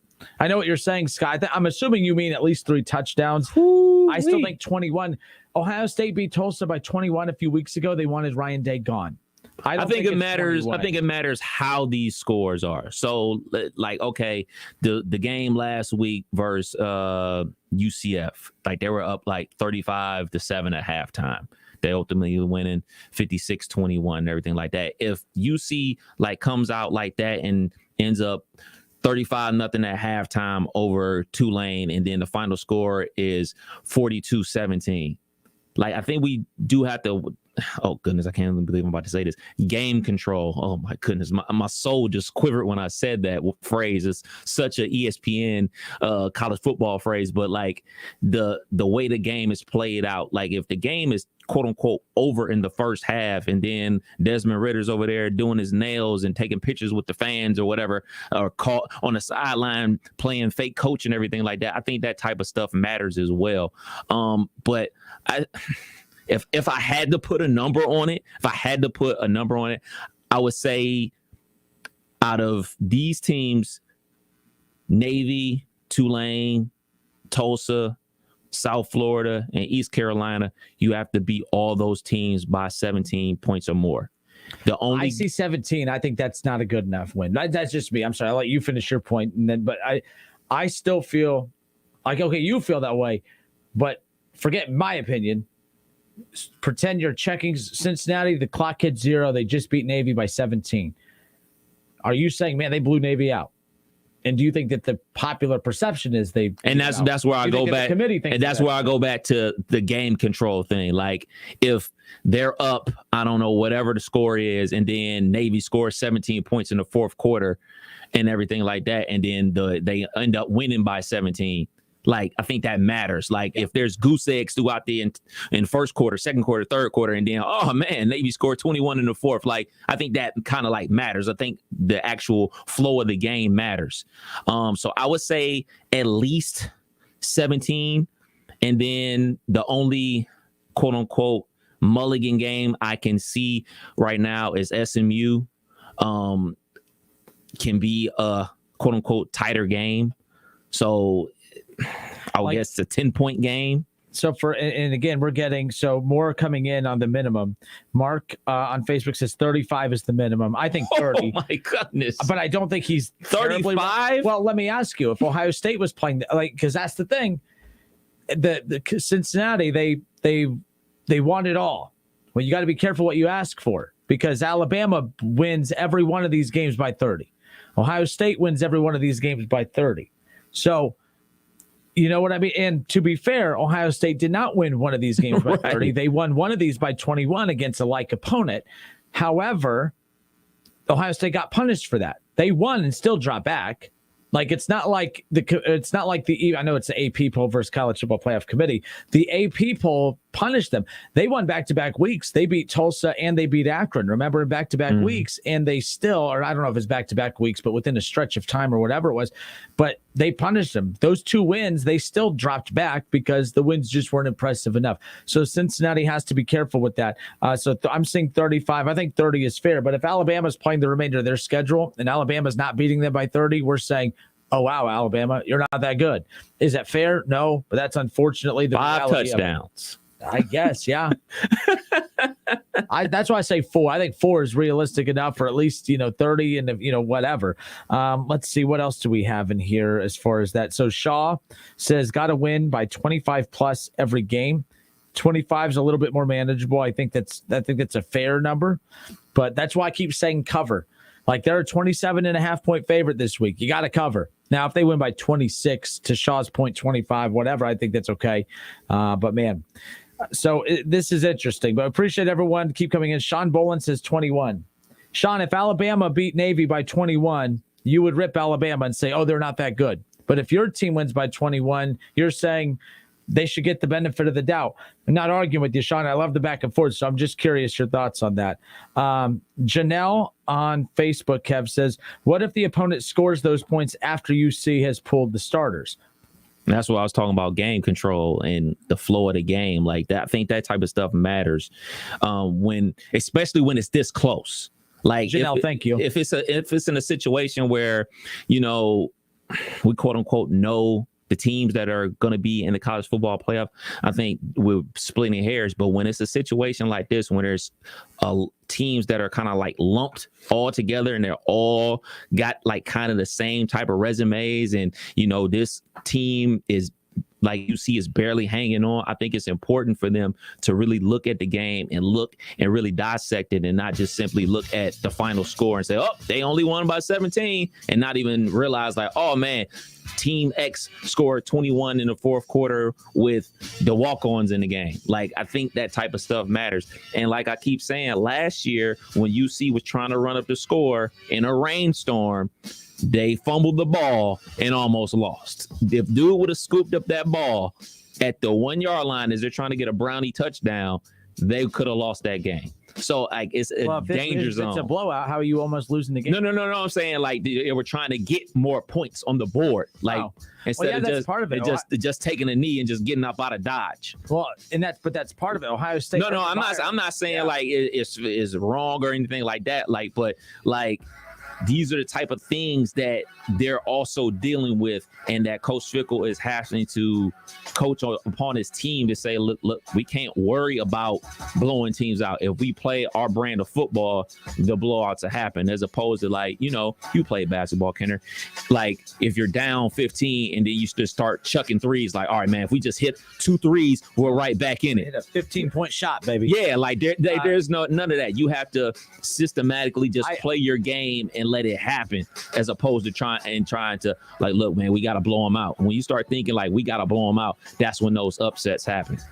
The only problem I have with that is, and I am not saying it's wrong, but I don't think Luke Fickell's telling his team that, because Urban Meyer last year on the Big Noon Kickoff, one of those pre-games that he was on, he said that he's not a fan of the current expectation of the style points, only because he knew the way the committee works back in 2014. If they did not beat Wisconsin, like they didn't just beat, like they could have won 27-24. They weren't going to make the playoff. He knew that to the committee that he had to beat Wisconsin down. He goes, once they were up 21, he wanted to pull his starters. He's a big believer in that. Tressel was a believer in that too. Tressel, people get so annoyed with him because he wouldn't run up the score on opponents. The game would naturally run the score up on an opponent, but he never did it with the starters to where he bludgeoned an opponent. But Urban Meyer was saying it's dangerous the way the system is now for the style point system, mainly because of the fact that he had to keep guys in a game that was 35-0, and he had to still send them out there when it was 40-0, and then you get to the 50-0 marker, and then you feel pretty good about it. Yeah, but Urban said that he knew winning 28-0 wasn't good enough. Winning 21-17 wasn't good to do it. You had to bludgeon Wisconsin to get into the playoff that year. So again, not my really opinion about it. It's just unfortunate. But like Urban Meyer even said that last year, about that's just the way the committee is. Like it is dangerous. It's dangerous for everybody. Yeah. It's dangerous for your team. Storm and all that stuff. Yeah, it's dangerous for in this case, UC is dangerous for their opponents and everything like that. And I mean, we talked about this earlier in the week with them playing Navy. How many times have we seen teams play Navy and then one of their best D linemen goes limping off because they got cut block and everything like that? This is not a scary game because it's an opponent, but like it's a scary game for injuries and everything like that. So buckle up. It's going to be a great back half of the season. Matt Sturgeon on Facebook, he says, just tuned in. Any troll mic yet? It's not a troll mic, Matt. It's a hater mic, which I guess is in essence the same thing. Everyone's been on their best behavior today. Keep it up, guys. So I haven't had to break this out, but you asked for it and you'll get it. Someone else asked about the mic too. They wanted to know if it's been broken out. They were afraid that they missed it. I want to make sure everyone gets the troll. Oh yeah, Chris Rayburn on Facebook. Did I miss the hater mic? See, Chris knows the hater mic. Any hate that comes in the show gets read in the hater mic. But it's a lot calmer show today. My blood pressure went through the roof yesterday. I forgot the name of the caller. Doesn't matter, but unbelievable. Matt, I brought it. I just brought the mic. All right, we'll be back in a moment. More of the Justin Kinner Show with Kev Nash. When we come back, Cleveland Browns again. Cleveland Browns only. Here's some of the rules. Not every time we talk Browns, the Bengals have to be mentioned, and that's a rule for me too. I have to remember that. I'm not blaming you guys, but I do know that I can read between the lines.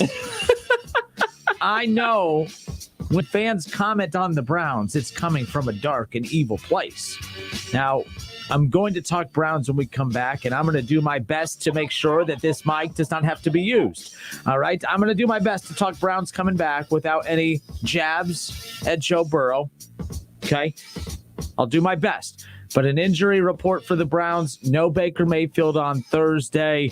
What this means for Cleveland, because it's not just no Baker, it's a Baker's dozen of names that won't be available for Thursday, at least as we currently sit here right now. That was pretty cool. A Baker's dozen. We'll be back in a moment.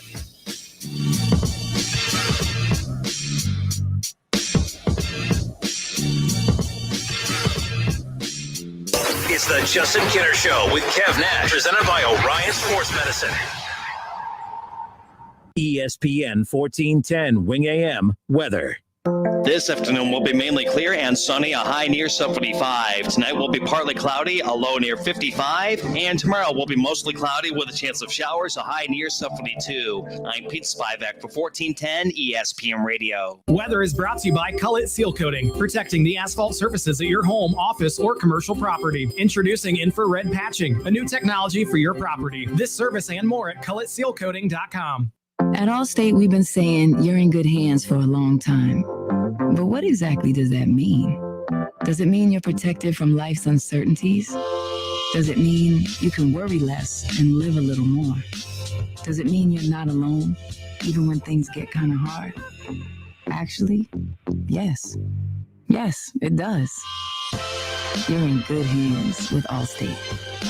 Allstate and affiliates offer products and services subject to availability, terms, and conditions. Hey, we get it. You don't want to be hearing a Progressive commercial right now, so let us tell you something you do want to hear. No one is funnier than you. People laugh just thinking about the things you've said. I'm laughing at one of them right now. Coworkers repeat your jokes at the office, but they're never as good as when you tell them, and shame on them for trying. There, don't you feel better? You'll also feel better knowing you could save when you bundle home and auto with Progressive. Although I'm sure you'd have a funnier way to say that. Progressive Casualty Insurance Company affiliates and other insurers. Bundle discount not available in all states or situations. Let's be real. Mopping is a hassle. You have to fill the bucket, pushing a wet, heavy mop around, then cleaning the mop when you're done so it doesn't grow bacteria. A hassle on top of a hassle. Try Swiffer Wet Jet. With Swiffer Wet Jet, you start with a fresh pad and cleaning solution every time. And when you're done, you just toss the pad. Swiffer Wet Jet, the faster, easier, cleaner way to clean your floors. We're a farm store, a family store, a Look What I Found store. We're a store made for real people and some real beasts. We're a Hey Neighbor kind of store and an everyday low price store. We're Rural King, and we're working hard to be your favorite store. These deals are so hot, we're starting Black Friday now with Providence Conventional Green Antifreeze. Just $2.99 after rebate, now through December 31st. The Western Ohio Home Builders Association invites you to the Fall Parade of Homes, Saturday and Sunday, October 23rd and 24th, from noon to 4 p.m. each day. Presented by Minster Bank, this free event will feature 13 beautifully designed homes for you to tour throughout the northern Miami Valley. Visit our new virtual site to see additional home tours and some stunning remodels. Whether you're in the market to build your dream home or remodel the home you already love, you are sure to find it at the Fall Parade of Homes. Visit us at poh.westernohiohba.com. Hey Buckeye fans, as the official wing sponsor of your Ohio State Buckeyes, Roosters is giving away 12 trips for two to this year's Buckeye Bowl game. Each trip comes complete with airfare, hotel, gift bag, and 2 tickets to the big game. One bowl prize winner will be chosen each week, along with other cool Roosters weekly prizes. So register every week at roosterswings.com. Roosters, a fun casual joint and the official wing sponsor of Ohio State Athletics. Official contest rules at roosterswings.com.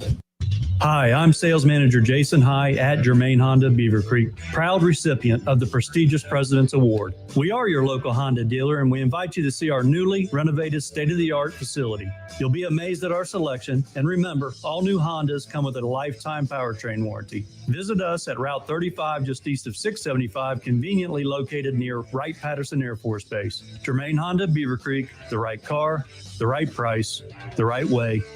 I'll see you soon. Do you have standing water, a wet basement, or water in your heat ducts? Hi, this is Jeff Heil from Buckeye Landscaping and Ohio Irrigation and Drainage. At Ohio Irrigation, we have a solution to end your drainage problems. We provide a free custom design and estimate to meet the needs of your home and keep you worry-free when it rains. Call Buckeye Landscaping, Ohio Irrigation, 432-9911, or visit our website, buckeyeindohio.com. That's 432-9911. Stop worrying. Call for a free estimate today.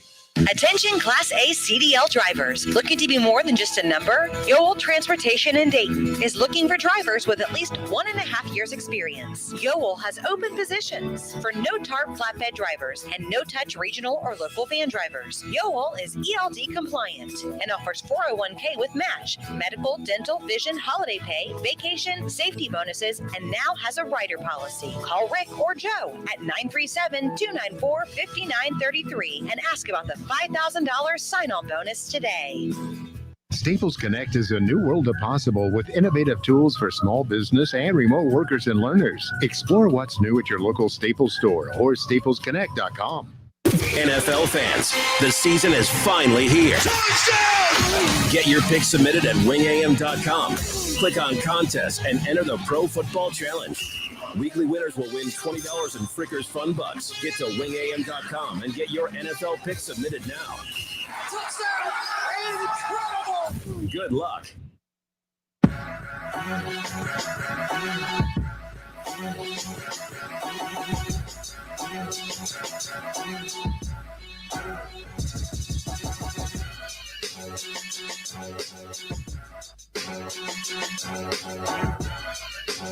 It's the Justin Kinner Show with Kev Nash, presented by Orion Sports Medicine.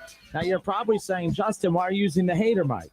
Because I previewed a Browns topic coming up, and I just got done saying how not every time we bring up the Browns, it has to correlate with the Bengals. It has nothing to do with the Bengals. But the second I say it, our phone lines fill up. We have 4 Bengals fans on hold right now. Why? Are you gonna, I mean, what are you gonna bring to the Browns table right now? Salt in the wound? I mean, what are we gonna do here? So I have the hater mic just out and ready. Is it just in case, Kev? You know, you never know if I'm going to need it or not. How about this last night, by the way? Tom Pelissero tweets this out that the Washington football team is re-signing kicker Chris Blewett to the practice squad. Now, that is one hell of a name for a kicker. Blewett. He blew it. Can you think of a better name for a kicker than Blewett? Chris Blewett is the name of this kicker. Wide right, I mean, you know, Christopher Wide Right or something. I mean, that's not a realistic name. Blewett's his legitimate name. I can't think of one. I was going to say Reggie Roby, but he was a punter. But Blewett, I mean, come on. That is the ultimate name for a kicker. I mean, especially, I guess McPherson could be another name of, never mind. See, I already broke my own rule. But we're not talking Browns yet. So we're talking, no, we're not. Hold on. I do got to get this one thing in because I noticed Mark Abshire on Facebook says it's he doesn't need the mic yet. It's National Don't Hate on Justin Day or the Trap Game comment. Now, the reason that gets the hater mic is because Mark is being a hater. Mark over the weekend was confused by the meaning of a trap game. He thinks I'm confused by the meaning of a trap game. I'm not confused by the meaning of a trap game. Just because a team wins a trap game doesn't mean that trap game was no longer a trap game. It just means you won the trap game. So, Mark, I don't know what point you're trying to prove here. That was a trap game. You were playing a winless team with the Ravens, first-place Ravens team on the other side, a young team. And Keith Byers and a lot of other analysts also said the same thing, that this was a trap game. They blew out the opponent in the trap game. That does not mean it was not a trap game. So we'll move on from that, but I needed to get that in. So I'm hoping I don't have to use this for the rest of the show. So I'm going to put it down, and I know there's Bengals fans on hold, and I will gladly take your call. And I'll be nice if you be nice, but let's be clear. I have no problem breaking out the hater mic if that's how it's going to be today, because I could be as petty as them all. So goodbye. That's the hater mic saying goodbye. Okay, so Cleveland Browns. Here we come. The Cleveland Browns are going to be without Baker Mayfield on Thursday night. Case Keenum will get the start. All right, they will be without Kareem Hunt. They will be without Nick Chubb. They will be without Jarvis Landry. They will be without Odell Beckham Jr. They will be without Jack Conklin. They will be out without Jedrick Wills. They will be without J.C. Treader. They will be without Jeremiah Owusu-Koramoah. Now, let's be clear. You want to know why the Browns were Super Bowl contenders coming into the season? It was because of Baker Mayfield. It was because of Kareem Hunt. It was because of Nick Chubb. It was because of Jarvis Landry. It was because of Odell Beckham Jr. It was because of Jack Conklin. It was because of Jedrick Wills. It was because of J.C. Treader. And it was because of new additions to the defense like Greg Newsome, who will most likely play Thursday, and Jeremiah Owusu-Koramoah. Now, Newsome should play Thursday, but that's a long injury report. You only get 140 character counts on Twitter. So, they may not have been able to read the rest. So I typed the rest. Look, that's not me making an excuse, but my goodness, that is the Cleveland Browns, folks. So they're going to play Thursday. They could win. Great. If they win, that's fine. They're playing a team that's just as banged up. But this isn't the Cleveland Browns, folks. This is a big deal that all these guys are out. I'm actually happy about it. I'm happy that all these guys are out for Thursday, mainly because they don't have a bye until December. Let all these guys rest up. Give them the rest of this week off today, and obviously not really the rest of the week off, but these guys aren't practicing today. Some of these names haven't been officially ruled out, but we're 95% sure they're going to be ruled out.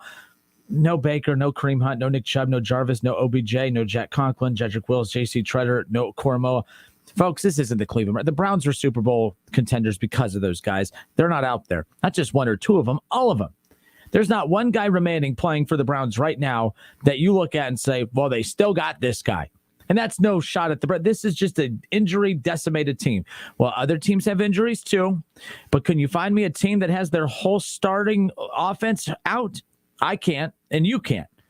So you can't use the Ravens as an example. You can't use other teams as an example because those teams that have injuries all have splices of enough of the core to be able to be successful. This, no, not so much.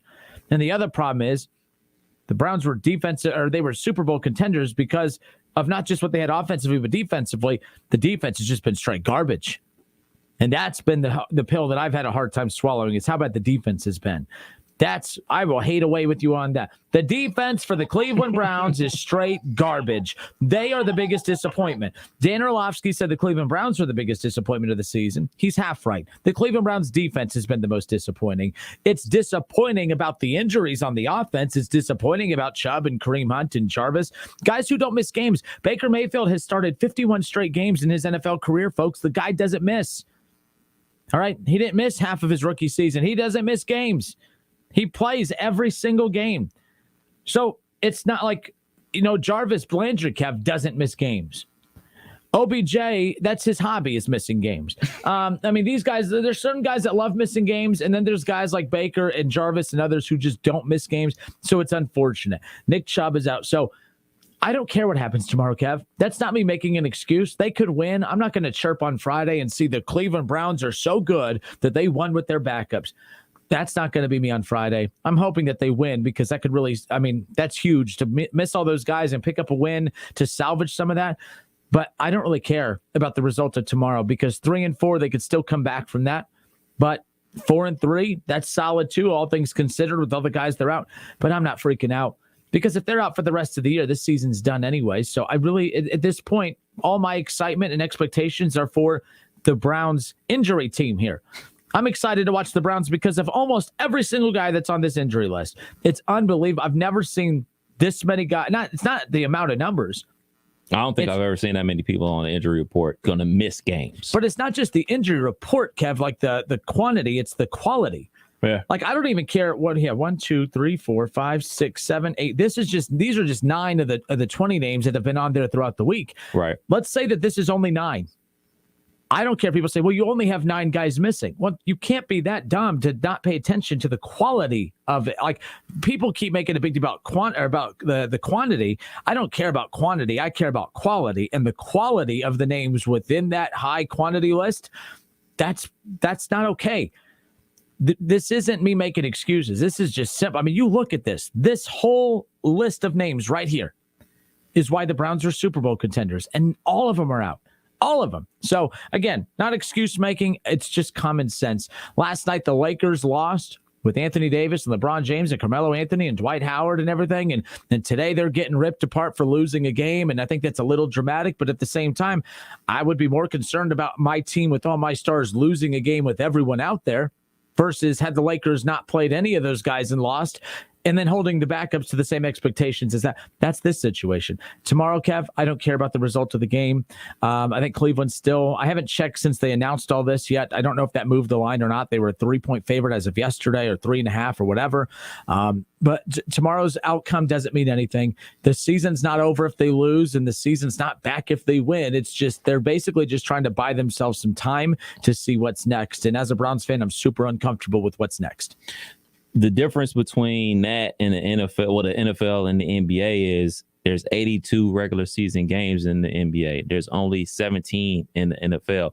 And that's why people are tapped in to every game, because every game counts, because you have tiebreakers out there that going to potentially get you into the playoffs and everything like that. These spots in the playoffs are valuable. So that's why every win is valuable. So there's a lot to be said if they win this game tomorrow, like, because it cancels the tiebreaker if there is one with the Denver Broncos, because as of right now, they have the exact same record as the Denver Broncos. And then again, you're going into a 10-day rest period before your next game versus the Pittsburgh Steelers and everything like that. So I think it's super important to get this win this upcoming week and obviously get healthy.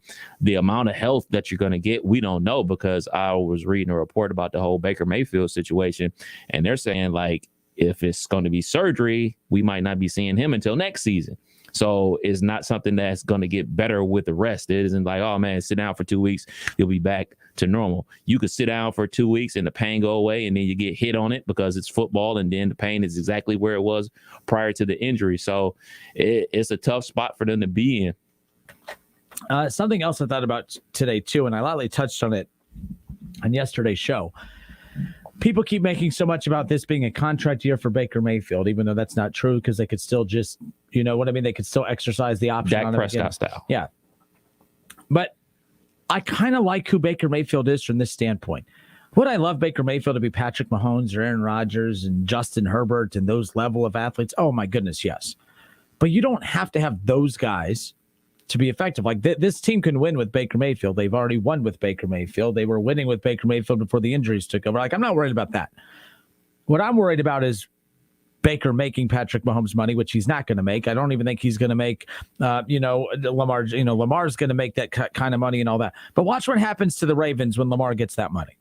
Like if the Ravens fans are complaining about what the Ravens already don't have with Lamar on a rookie deal, what makes you think it's going to get any better when Lamar gets his money? All right, the Cowboys right now, they look okay because, Dak gets his money. They head into that first season with all of the original guys already under contract, but they're not going to be able to keep a lot of those guys. The Cowboys will gradually get worse over the next couple of years unless they just continue hitting on draft picks, okay? They've been able to afford contracts like Cooper and those guys because Dak has been on that rookie deal. That's why they kept pushing that back and pushing it back. Well, they can't push it back any further. So they're not going to be able to re-up on some of those deals. That's why it's such a big deal that CeeDee Lamb is still in a rookie deal and things like that. But they're not going to be able to keep it up. And that's fine. That's the process of the NFL, but that's what makes it difficult. It makes it difficult when you have a max-paid quarterback. The reason that the Browns are going to be in better shape than, and let's say Joe Burrow continues on this trajectory where he gets that max-paid contract, Kev, the Bengals will be in a very tough spot because, okay, once you have to pay Burrow here in a couple years, you're not going to be able to go get your Hendricksons. You're not going to be able to keep, let's say this offensive line gels. You got to decide who to keep. You can't keep them. You won't be able to extend Joe Mixon, which I think you already gave that extension to Mixon. Usually running backs get one, and then I think it's safe to move on, and that's okay. But, like, you're going to have, you're obviously going to pay Jamar Chase. Like, Joe Burrow, Jamar Chase are a package deal. You'll be able to afford him. You're not going to be able to afford T. Higgins with that, most likely. All right. And you definitely want to afford a third dynamic receiver like Tyler Boyd. You won't be able to keep all those big names on the defense. And again, that's years from now. But the point is say what you want. But Baker Mayfield, if he doesn't get that max contract, you guys are laughing and making fun of him. But honestly, you know who wins there is the Cleveland Browns, because the Cleveland Browns have a quarterback that can move the ball up and down the field. The Cleveland Browns have a quarterback that can win them football games. And what the Cleveland Browns are going to have is a quarterback that is not absorbing a high chunk of their salary. And that what they're going to be able to do is everyone's like, well, what's going to happen when Baker doesn't have all his weapons around him? Well, when Baker doesn't have that big Lamar Jackson, Patrick Mahomes, Aaron Rodgers type money, he's always going to have those guys. When he doesn't get that max paid contract, They're going to have that offensive line moving forward. They're going to be able to keep Kareem Hunt and Nick Chubb for a while or moving forward. They're going to be able to they're going to be able to go out and get more wide receivers and get Baker more weapons and that type of thing. So laugh all you want, but the Ravens are playing really well right now with Lamar on a rookie deal. And yet they still haven't provided him, like they've missed out on the opportunity to provide him with dynamic weapons. They missed out on that. Okay. It's only going to get tougher moving forward. And that's not an opinion, folks. That's a fact. Look at the NFL. Look at the NFL across the board. Patrick Mahomes signed his contract after winning that Super Bowl. Now, they did reposition some of that money to give them another year or two of flexibility. They put a ton of money into their offensive line, but you're already starting to see it happen. What money and resources they had this past offseason, they didn't have enough to go all in on offense and defense, but they had to ask themselves, do we take this money and go load up on defensive guys, or do we let happen to Patrick Mahomes what happened in the Super Bowl? They said, hey, what gives us the best opportunity to win is Patrick Mahomes. So what we have to do is make sure we protect Patrick Mahomes. So that's why they went out and got Orlando Brown. That's why they went out and they got Joe Thuney, and they made sure that offensive line is beefed up. And you know what? That was the right choice. They went all in on the offensive side of the ball. But guess what's happening? They're historically bad defensively 6 weeks into the season. So you're already starting to see it with the Chiefs. They do not have the money to be able to load up the defense to match the offense, because once your quarterback gets paid, you have to start sacrificing one side of the ball or the other. Look at the Seattle Seahawks. Russell Wilson went to back-to-back Super Bowls. Now, a lot of that had to do with the defense, but guess what happened? You had to pay Russell Wilson, which is fine. He deserves it. Joe Burrow will deserve it when his time comes, and Lamar definitely deserves it. Patrick Mahomes deserved it. Aaron Rodgers does. Big Ben does. All these guys deserve their money when it came. But it doesn't mean that it doesn't impact the team. And now people could say that it's up to the front offices to make sure that they find the right guys, but that has yet to happen. No one has been able to put together a Super Bowl team with the top 5 paid quarterback in the National Football League, and these contracts are only getting higher. So mock him all you want. But Baker Mayfield is actually probably the best thing that could have happened to the Cleveland Browns, because as crazy as it sounds, Baker Mayfield's middle-of-the-line persona, as far as how he's perceived, is actually going to help the Browns, because they're not going to have to pay him Lamar money. And you look at the Chiefs, all their money went to the offense because they knew they had to protect their number one investment, and now look how bad the defense is. And they're not going to they're going to have to rely on good draft picks, maybe some sneaky trades here and there. But yeah, they're interesting moving forward. Because they're now that was the shortest lived dynasty I've ever seen. Didn't you feel like we were watching a dynasty with the Chiefs? They only won one Super Bowl, and I don't know if they're going to get back this year. So it's not that they're bad, but they had to literally dilute one side of the ball to make sure that they were dominant on the other. And that's what happens when you pay your quarterback. The Seahawks went to back-to-back Super Bowls with Russell Wilson because of the defense. Russell Wilson gets paid. You all of a sudden don't have as much money to have the Legion of Boom anymore, right? It's not, so there's no right or wrong way to do this, but the bottom line is that the blueprint for the Browns moving forward is going to be, they're not going to have to pay Baker max money now. And you know what? That just means there's more money to put more weapons around him. And we all know, everyone says he has to have weapons around him to compete. Well, guess what? So does everybody. But guess what? They're going to be able to afford that now. So make fun of him all you want. But I actually believe that a team like the Browns are better off with Baker Mayfield. I know it sounds crazy. Than a Lamar Jackson with the Ravens, because the Ravens have yet to be able to prove that they can win it all with Lamar. And it's not Lamar's problem, Kev. I mean, it's his problem, but it's not Lamar's fault. Lamar's been carrying his side of the deal since he got to Baltimore. They just haven't provided him enough of those weapons yet. Now, Dobbins, I would curious to see how much better they would be with Dobbins and those guys. But the receivers, he doesn't have a true number one. Like, they've wasted all of this rookie year money as far as providing him with weapons. And now they're not going to be able to. Once he signs that line, they're not going to have that money to be able to go get those weapons. Or if they do, can you imagine seeing Baltimore be a team that averages 30 points a game and gives up 25 points a game? But that's not who Baltimore's identity is. Defense. They're not going to be able to keep that identity once they pay Lamar Jackson. I don't think I'm hating here. I'm being pretty realistic. I think that's all assuming that Baker Mayfield is willing to play the Browns game and take a lesser salary. I don't think there's not a salary out. There's not a team out there that would give him the salary. We thought the same thing about Kirk Cousins, and he broke the bank twice. Yeah. Well, Yeah. Sorry. Got nothing on there. Sorry. No, you're right. No, Like, but I mean, you, with the got, you Browns, got me. You're with right. the No, I didn't Browns, think about. He was what I didn't think about. But they're another one. They're offensive centric. They pay Kirk Cousins his money. They're able to hit in the draft with those guys like Justin Jefferson and Dalvin Cook. That's why they're so prolific offensively. It's not because they went out and spent money. You just got to raise your game front office wise. So you got to be smart. And I would love to talk to somebody that's an insider about how the Los Angeles Rams make it work, because they got dudes making money hand over fist, like Jalen Ramsey, highest paid corner in the NFL. Aaron Donald, highest paid defensive lineman in the NFL. Well, second, I guess TJ Watt just got paid, but he's paid out the wazoo. Stafford is still on his contract from the Lions and everything like that. They got a lot of guys out here that's making a lot of money. So I will want to understand, like, how are they able to make this happen and have dominant players on both sides of the ball and other teams aren't? The Rams. The Rams. And they just signed Cooper Kupp to a big deal too. So I don't know. Maybe they're playing with the contracts off on Madden or something like that. I don't know. But like, I think it's a situation where, like you just talked about with Kirk Cousins and the Vikings, I mean, they were able to hit on Dalvin Cook in the second round. They were able to find Adam Thielen out of who knows university, and he's out here getting 1,000 yards a season, 100 catches, and then obviously Justin Jefferson out of LSU is a baller. So can you do that? I mean, that's hopeful thinking to get that many guys in the draft. Well, look at the and Cowboys. all young. Micah Parsons and now the cornerback Diggs. Diggs. The other. His little brother. But like, so I just it can be done, but it's difficult. With 2 draft picks, but like the Cowboys, that doesn't happen often, where you draft 2 rookies that totally just reshape your defense. And when it does happen, it's magical, but it doesn't happen enough for people to say, well, the blueprint is put all your money on the offensive side of the ball and then draft your defense. That's a crapshoot at that point. And I agree with you. It is up to the front offices, but we have yet to see a front office be capable of doing it consistently enough to where there's a blueprint out there to copy it.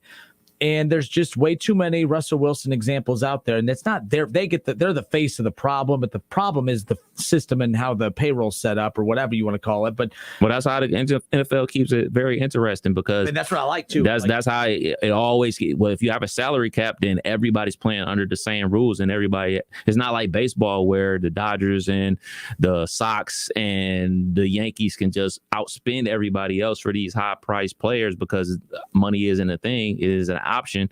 But in the NFL, where there's a salary cap, and even in NBA, where, all right, yeah, you can have Kevin Durant and James Harden and Kyrie Irving. Who else you got? Because somebody got to rebound. Somebody got to set this pick. Somebody got to play defense. Is that somebody? And all those somebodies are 35 plus years old. You know what I'm saying? And out here trying to chase young legs and everything like that. It's a difficult situation. That's why it's highly entertaining. Check. Oh, the hater mic is off, but it has to come back on. These guys, they don't listen. I tried to have a normal conversation that did not involve the other team. Take the high road. And I mentioned the other team, but as an example, and I gave a compliment. Said he's going to be due max dollars coming up in Joe Burrow in the next couple of years. But we've already, do you trust that front office to be able to build a contender around a heavy contract? It's easy to, like, they went out and spent stupid money on the defense the last couple of years. Well, it's easy to do when you got rid of all the big contracts and you have a rookie quarterback. But what happens when Joe Burrow gets his max dollars? That's a front office I don't trust whatsoever, because sure, it was easy just to go throw money at every person available out there. But then when you got to be selective, when you got to count on that team to draft well, you think that the Bengals are capable of finding a Micah Parsons or a Diggs or anything like that? I don't. So we'll see. Now they have Bates, so that maybe is a bad example, but you see my point. It's just, I don't trust. It's not the first round stuff that I worry about. It's the later in the second, rounds. It's the third. Yeah. Definitely the fifth round dudes. I'd worry about them in the first round, though, but I'm just saying. But so Anthony Bauer, talking about Baker Mayfield, says that they're still going to pay Baker more than his market value, and that concerns you. Why? And I disagree. You guys are putting Baker at the bottom of the barrel here, and it just shows how little you guys know. Like, seriously, it doesn't. Like, you guys are so obsessed with, they're Bengals fans that are obsessed with putting Baker down. So then they wonder why I act like a child and give it back to him. I just don't think that that's the case. And then Wyatt Shepard says that is the only way to spin having a mediocre quarterback into a good thing. I don't think Baker's mediocre. I don't think he's elite. but I don't think he's mediocre, and I don't think that he's below average. You guys do because, well, you guys are, never mind. No, Wyatt, you just don't know anything. So there, I don't care. That's just where we'll go. And then there's Ron Howard. Happy belated birthday. Yesterday was his birthday. He shared a birthday with Mark Schlemmer yesterday, by the way. So I already told Schlemmer happy birthday yesterday. I even, David Bell. I even said David Bell gave Schlemmer a happy birthday yesterday. So he got a good kick out of that. But yes, even when Ron is bad mouthing my quarterback, he gets a happy birthday. So how about that? But nonetheless, it is interesting. So Anthony Bauer on Facebook says, talking about the Browns, they still have a team full of professional players. Next man up. Unbelievable. Kev, I tried. I wanted to retire this thing. Not retire, but I wanted to put it away for the day. But you have these people like Anthony Bauer who know nothing, who continue to spew this stuff on here. It just doesn't make any sense. Oh, and then Lamar Shelley. Baker may not get his spot back. You guys, literally, it's insane to me. It's fun. I'm telling you, and that's what's going to happen. You know the worst case scenario? You want to know the worst case scenario? Because of guys like Lamar and some of these other guys, the Browns winning tomorrow is the worst case scenario. I'm telling you now. They got you, man. No, the Browns winning tomorrow is a dangerous thing for these guys. Because Case Keenum will get credit for the win tomorrow. And then in their heads, they'll pretend it's a quarterback controversy. But it's okay. I'll just double up on my meds. And the hater mic will be fully charged. We'll be back.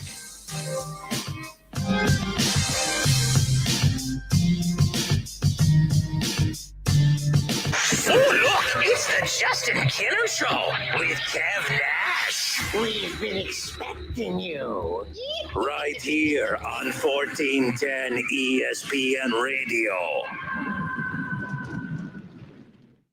Mow like a pro with Hustler Turf zero-turn mowers. They engineer their mowers to be maintenance and service friendly for the everyday homeowner while not sacrificing the build and cut quality they're known for. From the heavy-duty frame to the welded steel deck to their trademark smooth track steering, Hustler Turf zero-turn mowers deliver professional grade cut quality for a perfectly manicured lawn. Come in to Small Engine Service Pros to see the Hustler difference for yourself today. Small Engine Service Pros, 2030 North Dayton Lakeview Road, Route 235 in New Carlisle.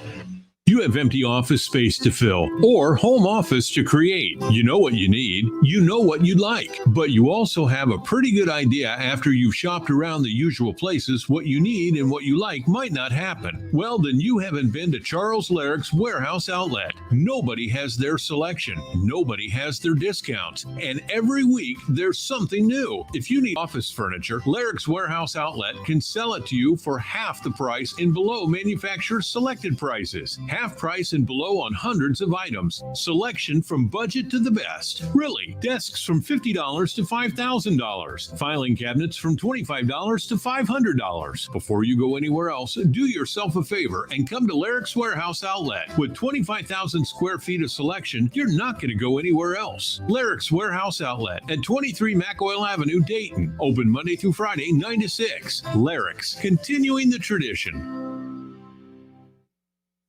Hi, this is Sales Manager Jason High of Germain Honda Beaver Creek. Personally, inviting you to take advantage of the 0% financing on the Honda HR-V, Passport, and Pilot. Germain Honda has over 200 new Hondas to choose from, including the redesigned 2021 Honda Original